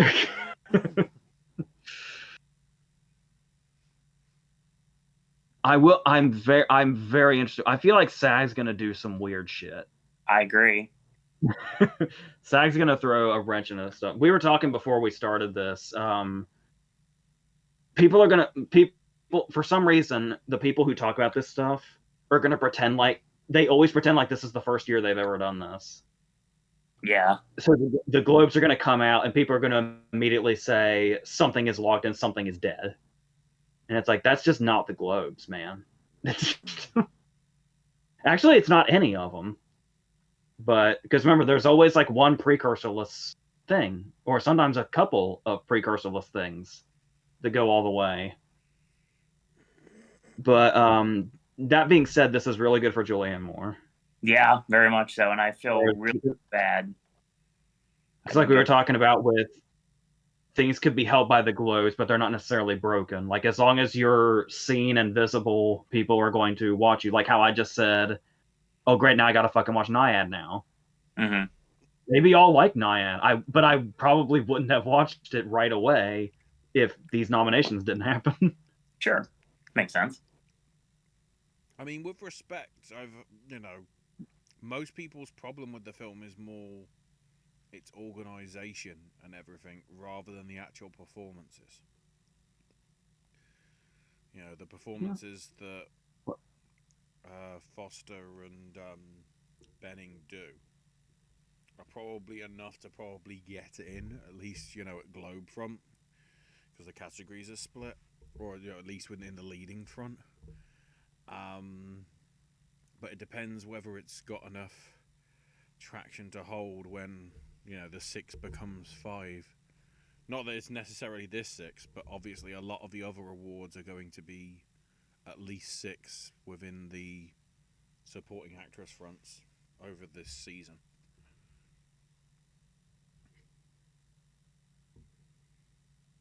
It's interesting because I was prepared to say, well, obviously the Globes love Jodie Foster because they gave her that really random win for the Mauritanian, and now she's here for a movie that's kind of gotten negative feedback. But I also keep forgetting we're dealing with a totally different Globes now. We've got like 200 more people. True. We've got way more people on a different network. And weirdly enough, to think about it that way, if you look at the 6, I mean, to most people, including the panel here, that's somewhere in that lineup's our 5 right now. Whether that sticks or not, that's anyone's guess. But most people have at least 3 to 5 of those for their lineup right now. Mm-hmm. Yeah, I'm still holding on to the 5th person I had last time we did predictions was Leslie Uggams for American Fiction. Mm. And it's interesting that a supporting actress did get in for American Fiction at the Spirit Awards, and it wasn't her. But then again, I point everybody to Ben Foster winning the Spirit Award in supporting for Hell or High Water, with Jeff Bridges getting the Oscar nomination. So stuff like that happens a lot. Speaking of a category that has pretty much everybody that we've been predicting one different one, some best supporting actor. The potential blood. Hold on a second. Can I celebrate for just a quick second that somebody's here? Yeah, Danielle Brooks. Yeah. I mean, I know this is like her 50th Globe nomination, so it's whatever, but still, that's like one thing that the Globes have always done right. So I'm glad that continues, and I'm glad that, because obviously, like I said, throughout this whole season, I've had like this horrible fear in the back of my mind, like, oh, she's just this completely because that's what the fuck would happen. So it's like I said, I'm not saying that it's like, oh, thank God we're past the obstacle, everything's gonna be great now. But I'm just really happy to hear. I'm happy to watch an award show announcement in the morning and hear her name. So that's basically the only reason I watched the live announcement and heard Wilmer Valderrama slaughter all the names. So.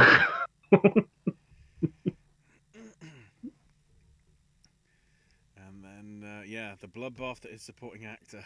It'll be a rough Robert year. De Niro for Killers of the Flower Moon, Ryan Gosling for Barbie, Robert Downey Jr. for Oppenheimer, Charles Melton for May December, and Defoe and Ruffalo both for Poor Things.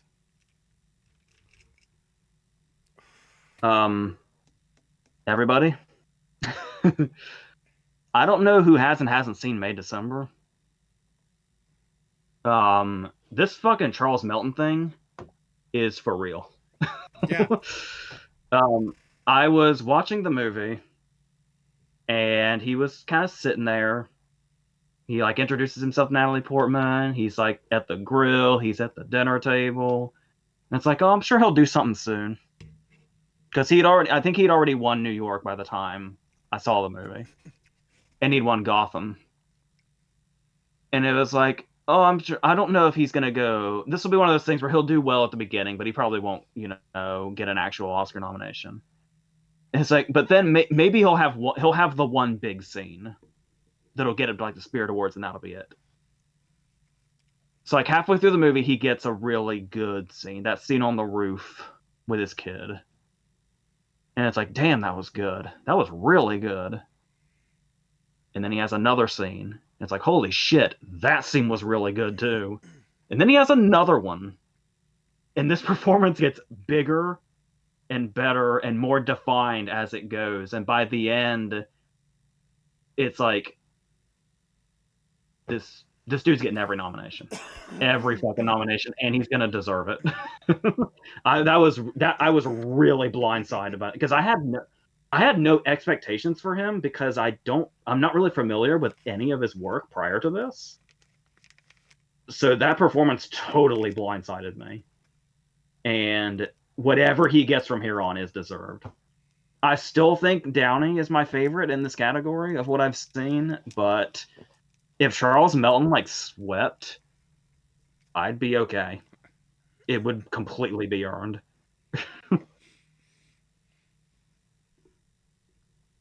I said that scene on the roof alone would have been enough, but he kept getting better as it went.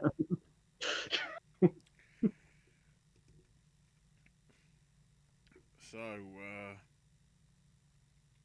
I take it back. We have got another entrance. For Best Actress in musical or comedy, we have Fantasia Barrino for Color Purple, Jennifer Lawrence for No Hard Feelings, Natalie Portman for May December, because yeah, it's a comedy. Alma Poisty for Fallen Leaves, Margot Robbie for Barbie, and Emma Stone for Poor Things. Which I feel Poor Things is skirting that. Like, I guess it's a black comedy, so maybe. I think with Lanthimos, I can imagine that. Yeah. But I don't know if you guys wanted to say anything else about these. Now that we're at Portman, I have two more things I want to say about May December. I mean, the only thing I want to mention is then again, with what made it into the list, I'm not that surprised because it's a pretty stacked list. I'm surprised No Hard Feelings only made it in there because At the Globes, wasn't, as a film, it wasn't actually too bad. Yeah. I've seen worse films get nominated for Best Comedy or Musical over recent years.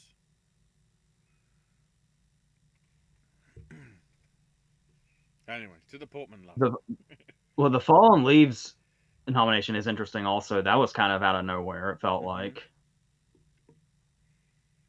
So the two more things about May December. Number one is a really quick one. Usually, I'm not that person that says, oh, you put a non-comedy movie in comedy.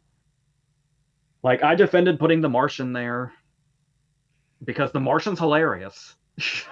Yeah. And I kind of defended them putting Get Out there because of the satire angle that Get Out's coming from, where it's like the guests at the party, basically any white character, the way they behave, you're basically watching the movie through exasperated laughter, at least. So that makes enough sense.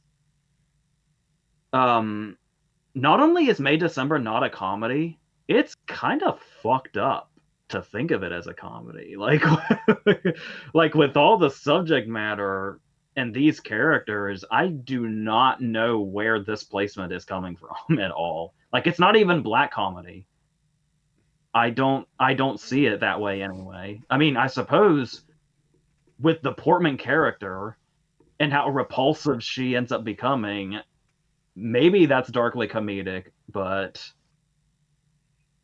this one's baffling to me. I think this one also might be more baffling than My Week with Marilyn being here.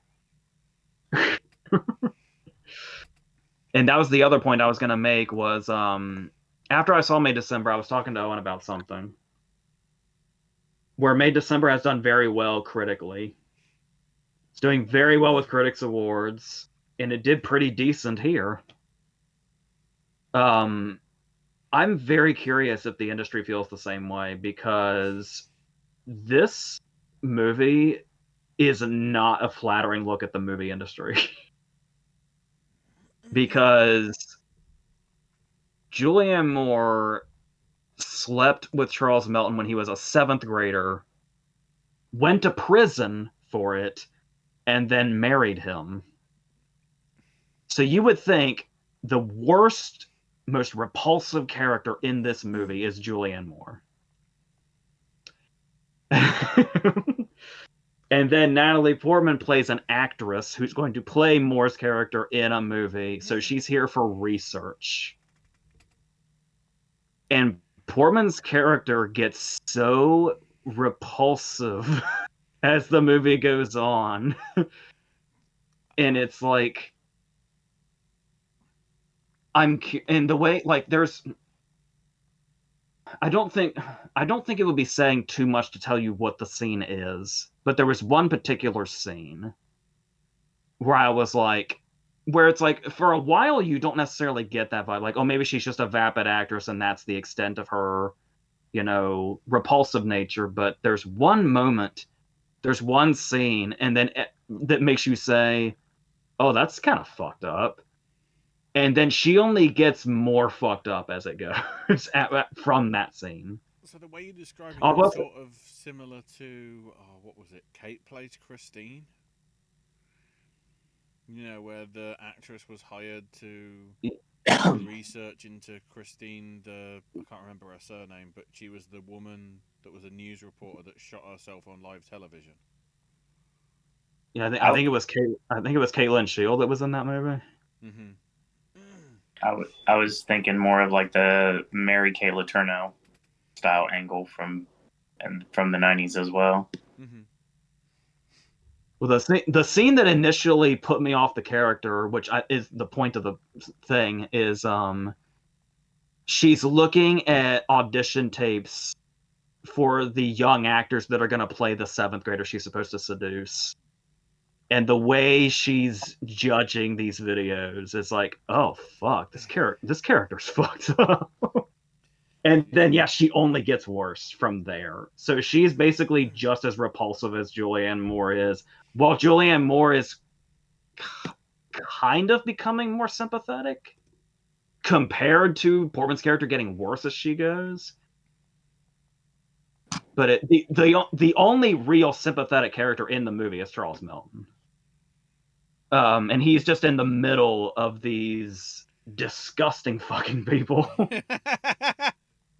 Corey Michael Smith plays one of Julianne Moore's kids, and he's really good also. And he's kind of a character that we also kind of get the outside perspective of, kind of outside the repulsive people. We see how he was affected as a child and grew up by what Julianne Moore did, and how that had a ripple effect in the family. And so it's interesting to watch this movie and watch the characters get more and more hateable and disgusting, but yet it feels like it's almost perfectly making its point. And I really don't, because it's about an actress that's going too far with this and makes method acting and research look repulsive. I'm curious what the industry is going to think of it. So we'll see how that goes. And the idea of how gross like casting calls can be when it's for a certain part. So yeah, that's where I stand with that, I think. So it's also very interesting to see if they're going to take to Portman's performance, because of the way she's portraying how fucked up acting can be.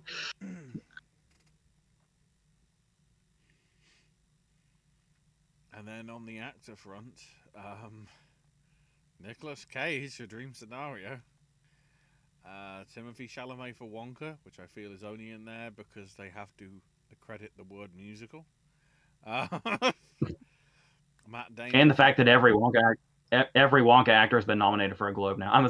I thought of that last night, where I had to look up like if Wilder got. I remember Depp getting nominated. I think Wilder might have, and he was. So it's like, oh, if they nominate Chalamet tomorrow, then all three Wonkas, and it's like, oh yeah, there it is. I'm sure everybody's noticed that by now, but that's came to mind.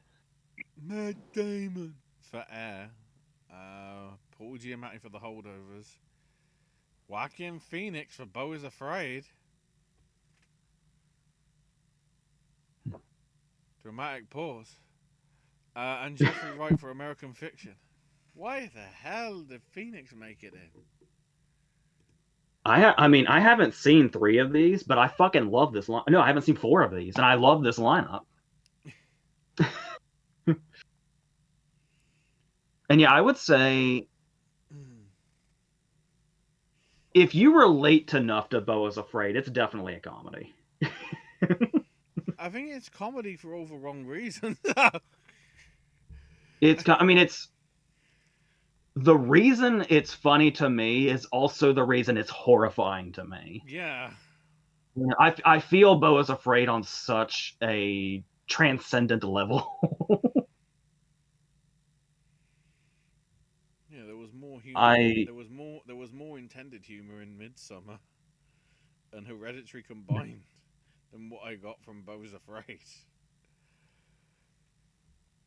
Owen, you haven't really said anything about Dream Scenario. How do you feel about that?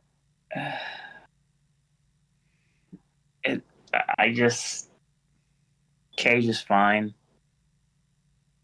He's always fine. I don't really dislike his performances, no matter what it is. It just not my type of movie, I guess. I mean, I don't feel he's on the same level as he was last year with An Unbearable Weight of Massive Talent. I dug that movie. Yeah.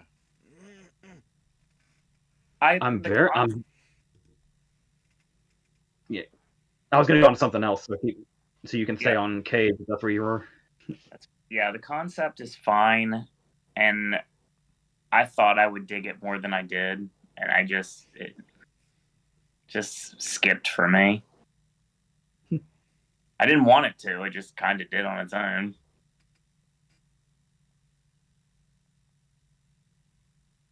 You were talking about Viola Davis kind of being an overlooked performance a little bit. I'm so glad Matt Damon is fucking great in Air. This makes me really happy. Any love Air gets is going to make me happy this season. Yeah, it makes me a little disappointed. I was kind of holding out on us getting a little bit of Blackberry here, but Blackberry would have been great here too. I would love to. When we heard about the 6 slots thing, the first thing I told you was, if that gives more hope to Glenn Howerton getting here, that'd be fantastic. But I mean, we still have an amazing supporting actor lineup, but too many people fighting for supporting actor this year. There's no way. I'll see what Chalamet's all about on Friday.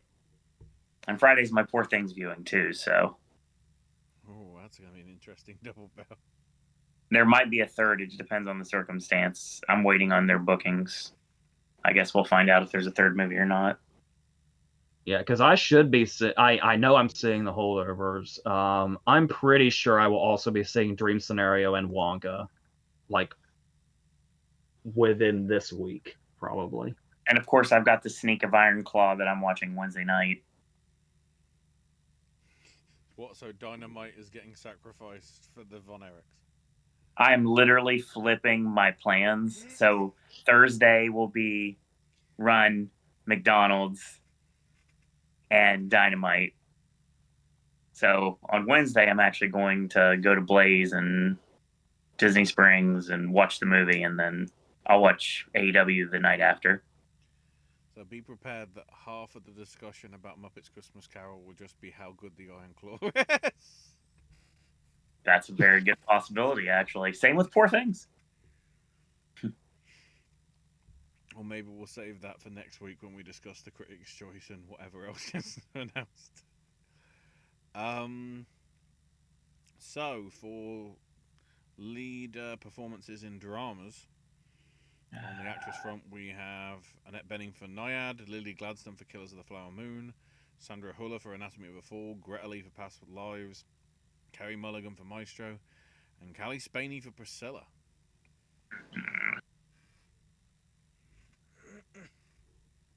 At first, I thought they had snubbed Portman for a while, until I remembered, oh wait, they put her in comedy?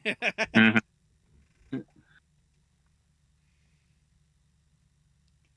Because there's not really... I kind of looked over my predictions, new and old, after these came out, and I realized there's not really many unexpected omissions, is there? No. Yeah, because I look at this list and I feel like there's like snubs, but I don't think there is. Not really. Trying to look back at what I have for my... Yeah, there's nothing there that's dramatically, like, not on my radar. And I'll just say one more time how psyched I am that Greta Lee is still on the map. Mm-hmm. I don't know how far it's going to go, but I think that I'm interested in the ride. I hope that when Past Lives does overperform on Oscar nomination morning, they finally bring it back out in theaters so I can actually see it properly. That'd be fantastic. Yes.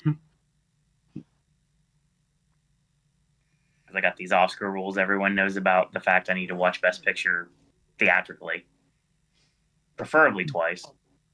This year, I don't think I'm going to have a problem.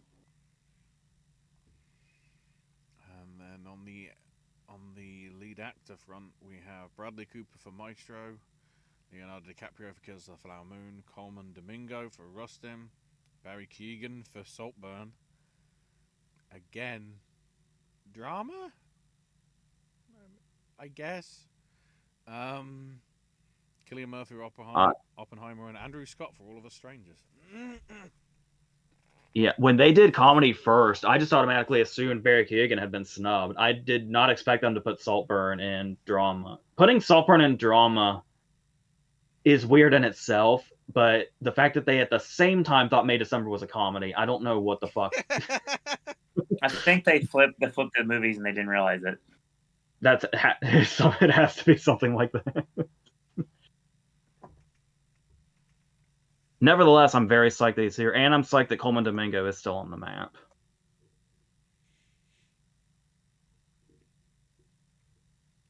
I was telling Owen that now that I've seen Passages, I need to see All of Us Strangers so that I can finally stop confusing those two movies. Because that's what's been happening. One is a movie I have a chance to see theatrically. The other one's probably one I'm going to have to skip. I'm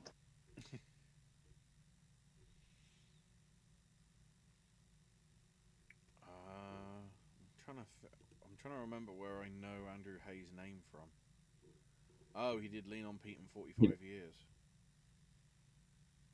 And Weekend, I think? Yeah. 45 years and Lean on Pete, though, are the ones that are more vivid in my mind. Weekend is a pretty solid film, though, as well. I will give it that, so. Not bad for the assistant editor of Hannibal Rising. Oh my God. Hannibal Rising is so poorly edited. Makes it even more interesting. That's why he was assistant. You can blame the main editor. Then we get to the controversial award that people are still angry about. What are they even awarding with this? I don't understand. So I'm guessing this is, because they're on NBC, they're trying to do something that people will have seen. I mean, box office achievement sounds like you just give it to the movie that made the most money, but we already know what that movie is, so why are there nominees? Because, I mean, I'll go through the list first, and then I'll go through some of my thinking. We have Barbie, Guardians Volume 3, John Wick 4, Mission Impossible Dead Reckoning. Is it part 1 now? Who knows? Mm. Oppenheimer, Spider-Man Across the Spider-Verse, Super Mario Brothers movie, and the Taylor Swift Eras Tour. Yeah, in terms of... I'd still say this is somewhat open, because I feel the only three that really had significance in terms of box office hold and box office sort of popularity is Barbie, Mario, and Swift. I'd throw something to Spider-Man too, Yeah, because Marks really loved that movie. you know, Oppenheimer did well given that it was up against Barbie in terms of its release. Mm-hmm. John Wick did something that some people will love or hate. Guardians was solid, but just probably underperformed. And yeah, Mission Impossible probably megally underperformed. I don't know if that was release date or whatever, or maybe it was literally just the title that put people off because they'd be waiting. You know, I was waiting for next year, as it turns out now, 2025, to basically have the inevitable cinema do the double bill because they'll show part 1 before part 2. Because if the story's supposed to connect between the two, which who knows whether that will now, so the crazy release that now has, but you know, obviously on paper it would be Barbie in terms of box office, but you know, the fact that arguably Taylor Swift brought back the concert movie after how many years languishing in the dull and whatever, I can't think of Right. the word. You know, it was only because of how well Taylor Swift did that we had Beyonce's Renaissance come out a few weeks back. Yep. And you're beginning to see a lot of them realize that that's a good way to make money as well. Even though all the little venues that bring up these acts are shutting down, and the only place that's getting the butts in seats is sadly the stadium tours, which cost so much to do that the artists probably make very little off of. Plus, at the same time, with cinematic achievements, do you give it to Taylor Swift? Because otherwise AMC goes out of business. Because they went that heavy on it. Well, I guess the one thing we do know is that the thing people were just repeating over and over and over again about the Barbie Oppenheimer thing was people are clamoring for original movies. And that was like the whole talking point that's still going on when that phenomenon is discussed. Despite Barbie having been a pre-existing property and Oppenheimer being a bio, but still, as far as like movies go and the way they were made, felt like something fresh to moviegoers, and that's why those two movies were so big, especially at the same time. So it would be pretty regressive if this went to one of the 4 sequels that are in this category. Mm-hmm. I can't see that being a thing. Yeah, I think at the end of the day, it's Barbie versus Taylor. Yeah, that's what I was thinking. Mario. Oh no, I'm not at all. Oh God, no. I was in full theater. That went so well with Illumination that Nintendo actually wants to do other projects. I was in sold out showings of all 3 movies with all 3 fan bases, and yeah, I'm not going to doubt Mario at all. It did what it had to do, and it was just that really perfect release for it in terms of like being Easter and just perfect for the kids.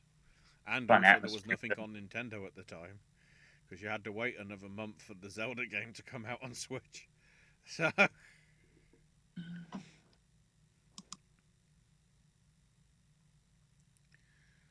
So it's the cinematic and box office achievement it feels better than what originally the Oscars were proposing those few years back. It feels like there is some sort of substance to it. It's not just we've made an award so this film can win. Because in all honesty, it's not like you can directly rule Barbie out of actually winning Best Musical or Comedy, which we'll get to. It's Not like at all. It's not like they've created this award just to give Barbie an award because it isn't going to get musical or comedy. This could easily be a Barbie night. Honestly, it really could be. And then everybody's immediately going to jump to that. Oh my God, it's going to go to the Oscars. It's like, well, yeah, but I mean, how much is it going to go to the Oscars? We'll have to find out. Yeah, because Poor Things is going to be pretty stiff competition for it. Yeah, 1,000,000%. So, to the non-English language stuff. We have Anatomy of a Fall from France, which is awkward because it isn't in the Oscars. Fallen Leaves from Finland. Io Capitano, which from Italy. Past Lives from the United States, which is not it's not in the Oscars because apparently the Americans can't submit it, even though Past Lives is as international as you can get. But whatever. Society of the Snow, which is J.A. Bayona's release from Spain, and the UK release, but apparently is also US and Poland, of the Zone of Interest. So it's predominantly Oscar contenders, with I guess Past Lives just falling in here because it fits, and Anatomy of a Fall being France, realizing they screwed up. I'm going to say that a lot because if Anatomy of a Fall gets like all this recognition and the actual French submission gets nothing, what are they thinking? I especially love all this inclusion of Anatomy of a Fall in the foreign language categories. When not only is it only the trial scenes pretty much that are in French. I think most of the kids scenes are in French also. They are. It's actually a kind of a plot point that she can't speak French very well. She has to do the trial in English. So that's interesting to actually, like, usually it says international. This literally says non-English language category. I feel like I remember, maybe it was just so engaging I didn't realize it, but I feel like I remember Past Lives having mostly English in it also. Yeah. Or maybe I was just so engaged with it, I'm just remembering it that way.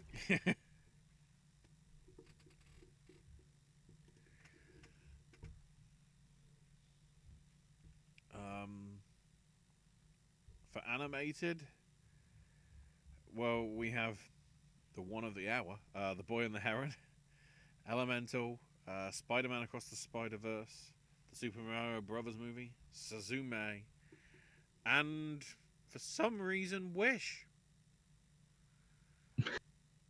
I have seen all of those except for one. 25th letter of the alphabet. Why? That's not a Y. That's a Y. No. Come on. I'm not really crazy about Elemental, but I still have to give Elemental credit for having the scene that I think made me maybe laugh the hardest this whole year. But apart from that, it's interesting that it's Elemental's whole journey has been interesting, because it had those bad reviews at Cannes, and then it felt like it barely came out, and then its reputation and its box office success just kind of quietly got better during its release, and I don't know how many people noticed that. It saved its reputation during its theatrical run. Like even Ruby Gillman, Teenage Kraken was better than Wish. That's the one that really I'm confused about. Hell, even Nimona could have made it in here. I even though it will always have a asterisk in my book, given the circumstances, I did overall like Ruby Omen, but the fact that it is the reason I did not see Past Lives theatrically will always forever haunt me. And I wouldn't be surprised if Wish disappears in favor of Chicken Run if it gets the right momentum over the next few weeks after it actually I doubt it. coming out to the main stuff. You've got Migration coming there's a out, which has chance, got a because huge buzz behind it. at least with the Oscars, they do like to try and mix up animation styles. And from what I can think of, Chicken Run's the only one that's stop motion animation. And don't forget about Migration, too. They could do something. The Trolls movie could even do something, to be quite honest. That's surprising that's not here. I'd put Trolls over Wish. Yeah, to some extent. I think it was the weakest of the three. I didn't see the second one, so. But the third one was fun. And then for the two big ones, for Best Musical or Comedy, we have Air, American Fiction, Barbie, The Holdovers, May, December, and Poor Things.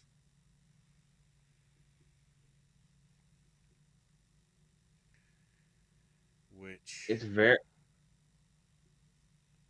It's interesting how they seem like in the past they would jump on any musical just to use the musical part of the category, and now they have one that would have fit here perfectly. Nope. And it's kind of insane that it's not here. No, I mean, at the end of the day, I feel like we're looking at a La La Land final here. It's literally going to be Barbie against Poor Things. And as we said before, I'm just happy that Air is here. Oh my God, yes. Because this may be as far as it goes. I don't suppose where... I mean, obviously we've made the Barbie versus Poor Things point at this point. Yes. But with that being said now, I wonder if we're underestimating American Fiction, possibly. It depends on how people take to it. I mean, it is interesting that it missed in the category, in one of the categories it would have made the most sense to get into, which is screenplay. But I'll be curious because this category has been weird many times as far as the winners go. That could also carry over to Holdovers. The only thing other than this is Giamatti's acting nod. I'd be okay with that, honestly, because Holdovers needs to get some visibility early on. So the only thing that can't win is Air, unfortunately. And I would say maybe May, December, but those other four. Because again, people will go, "Why is it in this category?" Then again, we saw how well that did with The Martian and Get Out, because it got enough sort of like anti-votes to try and prove the. But then again, we're not the Hollywood Foreign Press anymore, but the new HFPA have done an old HFPA style move. And like I was saying, I don't want it to sound like I'm saying it's not between Barbie and Poor Things. I'm just saying, well, there's always that possibility because this category has been weird. But no, obviously I would say it's a Barbie, Poor Things. Strong front runners. Thing. Yeah. They'll be in the betting. And then for drama, we have Anatomy of a Fall, Killers of the Flower Moon, Maestro, Oppenheimer, Past Lives, and The Zone of Interest. So 3 of the 6 are non-English language. What does that say about American movies this year in the drama category? I mean, again, I think we're looking Killers Oppenheimer with Past Lives as the upset, but it could go either way. Well, what's also really cool about this is, didn't they have a rule up to this point that they didn't put foreign movies in picture before? Mm-hmm. Whatever the hell that rule was for, but I almost feel like this is. I mean, obviously, Anatomy of a Fall and Past Lives are 2 of the best movies of the year, so it makes perfect sense. But it also feels like it's kind of sticking it to that old rule at the same time, which is great too. Think back to because Minari was foreign language, but was American. but couldn't be considered for the main categories because I guess it was foreign language. Yeah, I think when people really took notice of that rule was Parasite not getting a picture nomination. Is when people were like, Also, yeah. "Oh, why did it get snubbed?" And then people looked into it and it's like, "Oh, there's a foreign rule. What the fuck is that?" Yeah. Well, the only reason I mentioned Minari is because a lot of Minari is sort of US production and everything. So it was an American movie, but it wasn't eligible because it wasn't in a language other than English. So Because Minari is kind of like Past Lives in that sense, where it's Yeah. like, I think it's predominantly subtitled, but I don't remember it being that subtitled. yeah.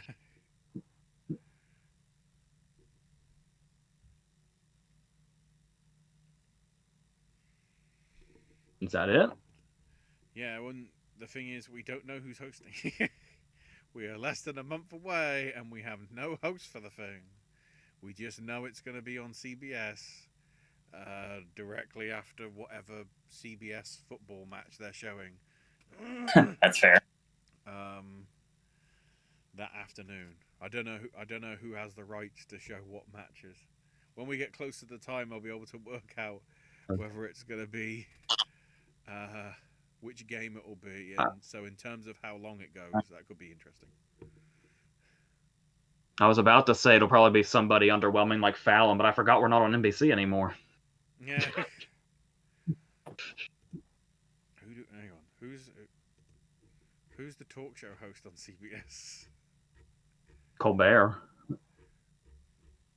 I mean, he would. I wouldn't object to him doing it if they were going to go that front. Because I see him just being able to do the sort of satirical jokes when he's introducing the people a lot better than, because I feel you couldn't have like Gervais on, because then again, it's happened in the UK stuff when, at least on the television front, when the guy that's hosting the awards, Graham Norton, gets nominated and misses out every year. So I guess you could do that. Yeah, I think the Emmys have done that a lot too. But because you're on CBS, do you want to go for somebody that's not going to be too edgy, but then also realize how edgy they can go before getting over the line, sort of thing? Yeah, I can't really imagine Colbert doing an award show for some reason. I don't know why I think that, but I can't really imagine it. I don't know.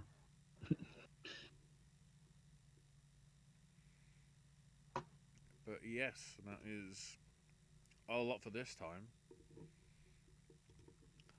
Our next port of call will probably be next week as we discuss the Critics' Choice.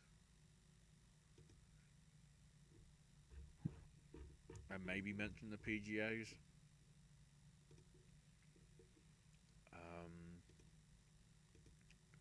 I don't think anything else of note is. I mean, it's a peripheral, but the satellite awards are getting announced next Monday as well, which may or may not have more relevance now than at least scripting fronts than WGA.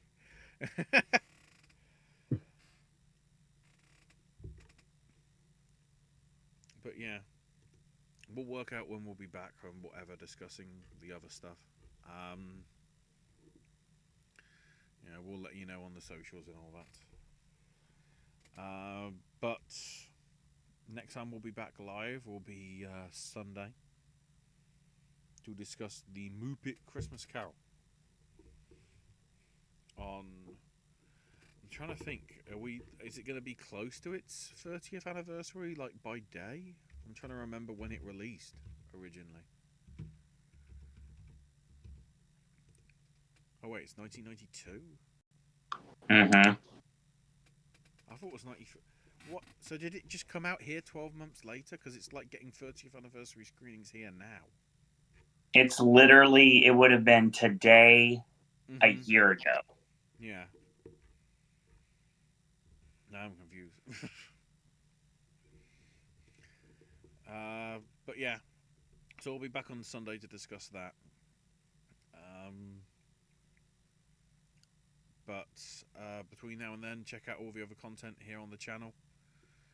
AJ's movie reviews and verses, my snack stashes and gaming stuff, Owen's sip and snacks and Voices of Liberty content, the other Popcast movie clubs, including yesterday's Get Santa, and Q&As to catch up on, so you know not what to ask us. But before anything, I realised, Owen, do you want to go through the chat before we... Yeah. Sorry we weren't active with you, chat, but we had a lot to discuss.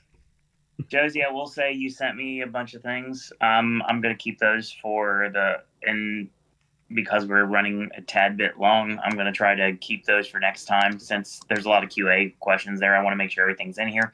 Try to go through everything as quick as I can because, yeah, we need to go home. Brian says, getting to hear these Globe nominations live for the first time, great experience. I know I can't do it with the Oscars because of my reaction video hours later. Josie says, I like to script out fictional nominations, and some of them actually manifested into fruition. Manifestation is real, just learn how to word it properly. I learned that the hard way this year. Anatomy of a Fall in picture, lead actress, screenplay, zone of interest in picture, and score. Suzume, an animated feature, the only animated movie I didn't see, Josie. Boy and the Heron in score, as well as animated feature. I'm a posty for Best Actress for Fallen Leaves, which I think you're the only person I've ever heard mention that title before on several QAs in the past. Manifesting is real. That is correct. Yes. Like I said, I learned how to do it properly. Upset, no holdovers, and screenplay, though. Agreed. With Color Purple missing out, I'm really wondering if my suspicion of it being like Into the Woods, where it lands acting in a few texts with Mish's picture. Guess we'll see. AJ, thoughts on Celine Song stating her next film will be a rom-com like James L. Brooks? This excites me. That is very interesting. And the fact that she's already... That actually makes perfect sense because Brooks's romantic comedies have a kind of dramatic line under them, so that actually makes perfect sense. Speaking of that, piggybacking, what's your favorite Brooks film? As good as it gets. Good answer. So psyched for Boy and the Heron making the top spot at box office this weekend. Yeah, I saw that. It's crazy. Likely seeing it tomorrow or Thursday with my brother. Brian's like, Get Santa? Yes. Go watch. Birthdays today. Haley Steinfeld, Rita Moreno, Ryder Strong, the late Jean-Louis Trig. Spell it. Say it. Trintigo. There you go. And Yulitsa Aparicio. Which movie from this year's awards waste would you like to see Mystery Science Theater 3000 make fun of? Beau is Afraid? Oh, I'd love that. For wrong reasons, I probably would enjoy that.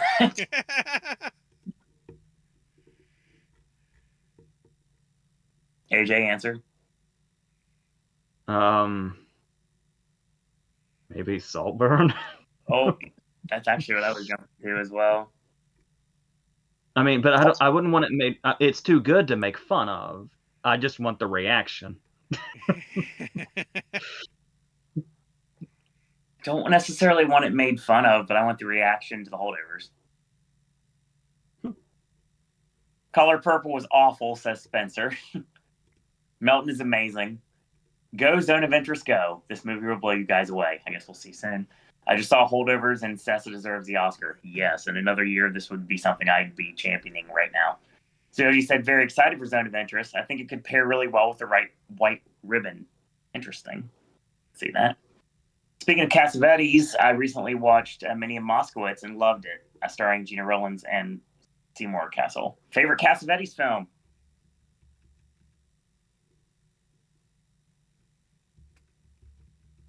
I'm assuming this is just directed. Sure. We got time. We don't have time, sir. One word. Let's go. Woman Under the Influence. Here we go. You get fireworks. I can't stress how much I love Jeffrey Wright. He deserved a nod for French Dispatch and supporting Asper. Yes, he did. That was a good Mr. Top Hat. Hey, welcome back, Gabriel. That was a good impersonation of Hathaway in The Hustle. I'm trying to work out what that was. Josie says, I too do not believe non-gendered categories work, because if you're going to have evenly split men and women, you might as well separate. Agreed. Wait, Brian says, not just Natalie Portman, but also Will Ferrell as a producer for May December? Yes. Amazingly so, yeah. Gabriel says, the new category is just the best popular film the Oscars tried to do. Yes, we killed that one, but we're not killing this one because we got to get Taylor an award.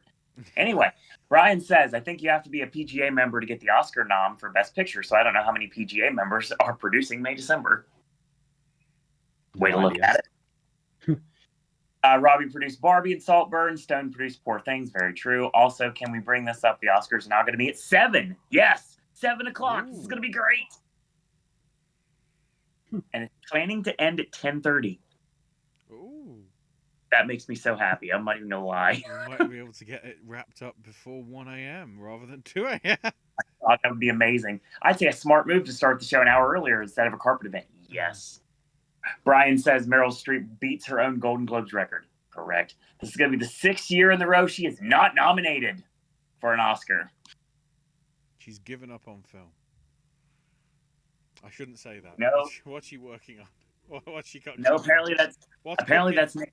Apparently he's going to TVs. That's what I heard too. Anyway, they went for the Kane Mutiny court martial here. My parents love Ted Lasso, says Brian. These are all Brian comments.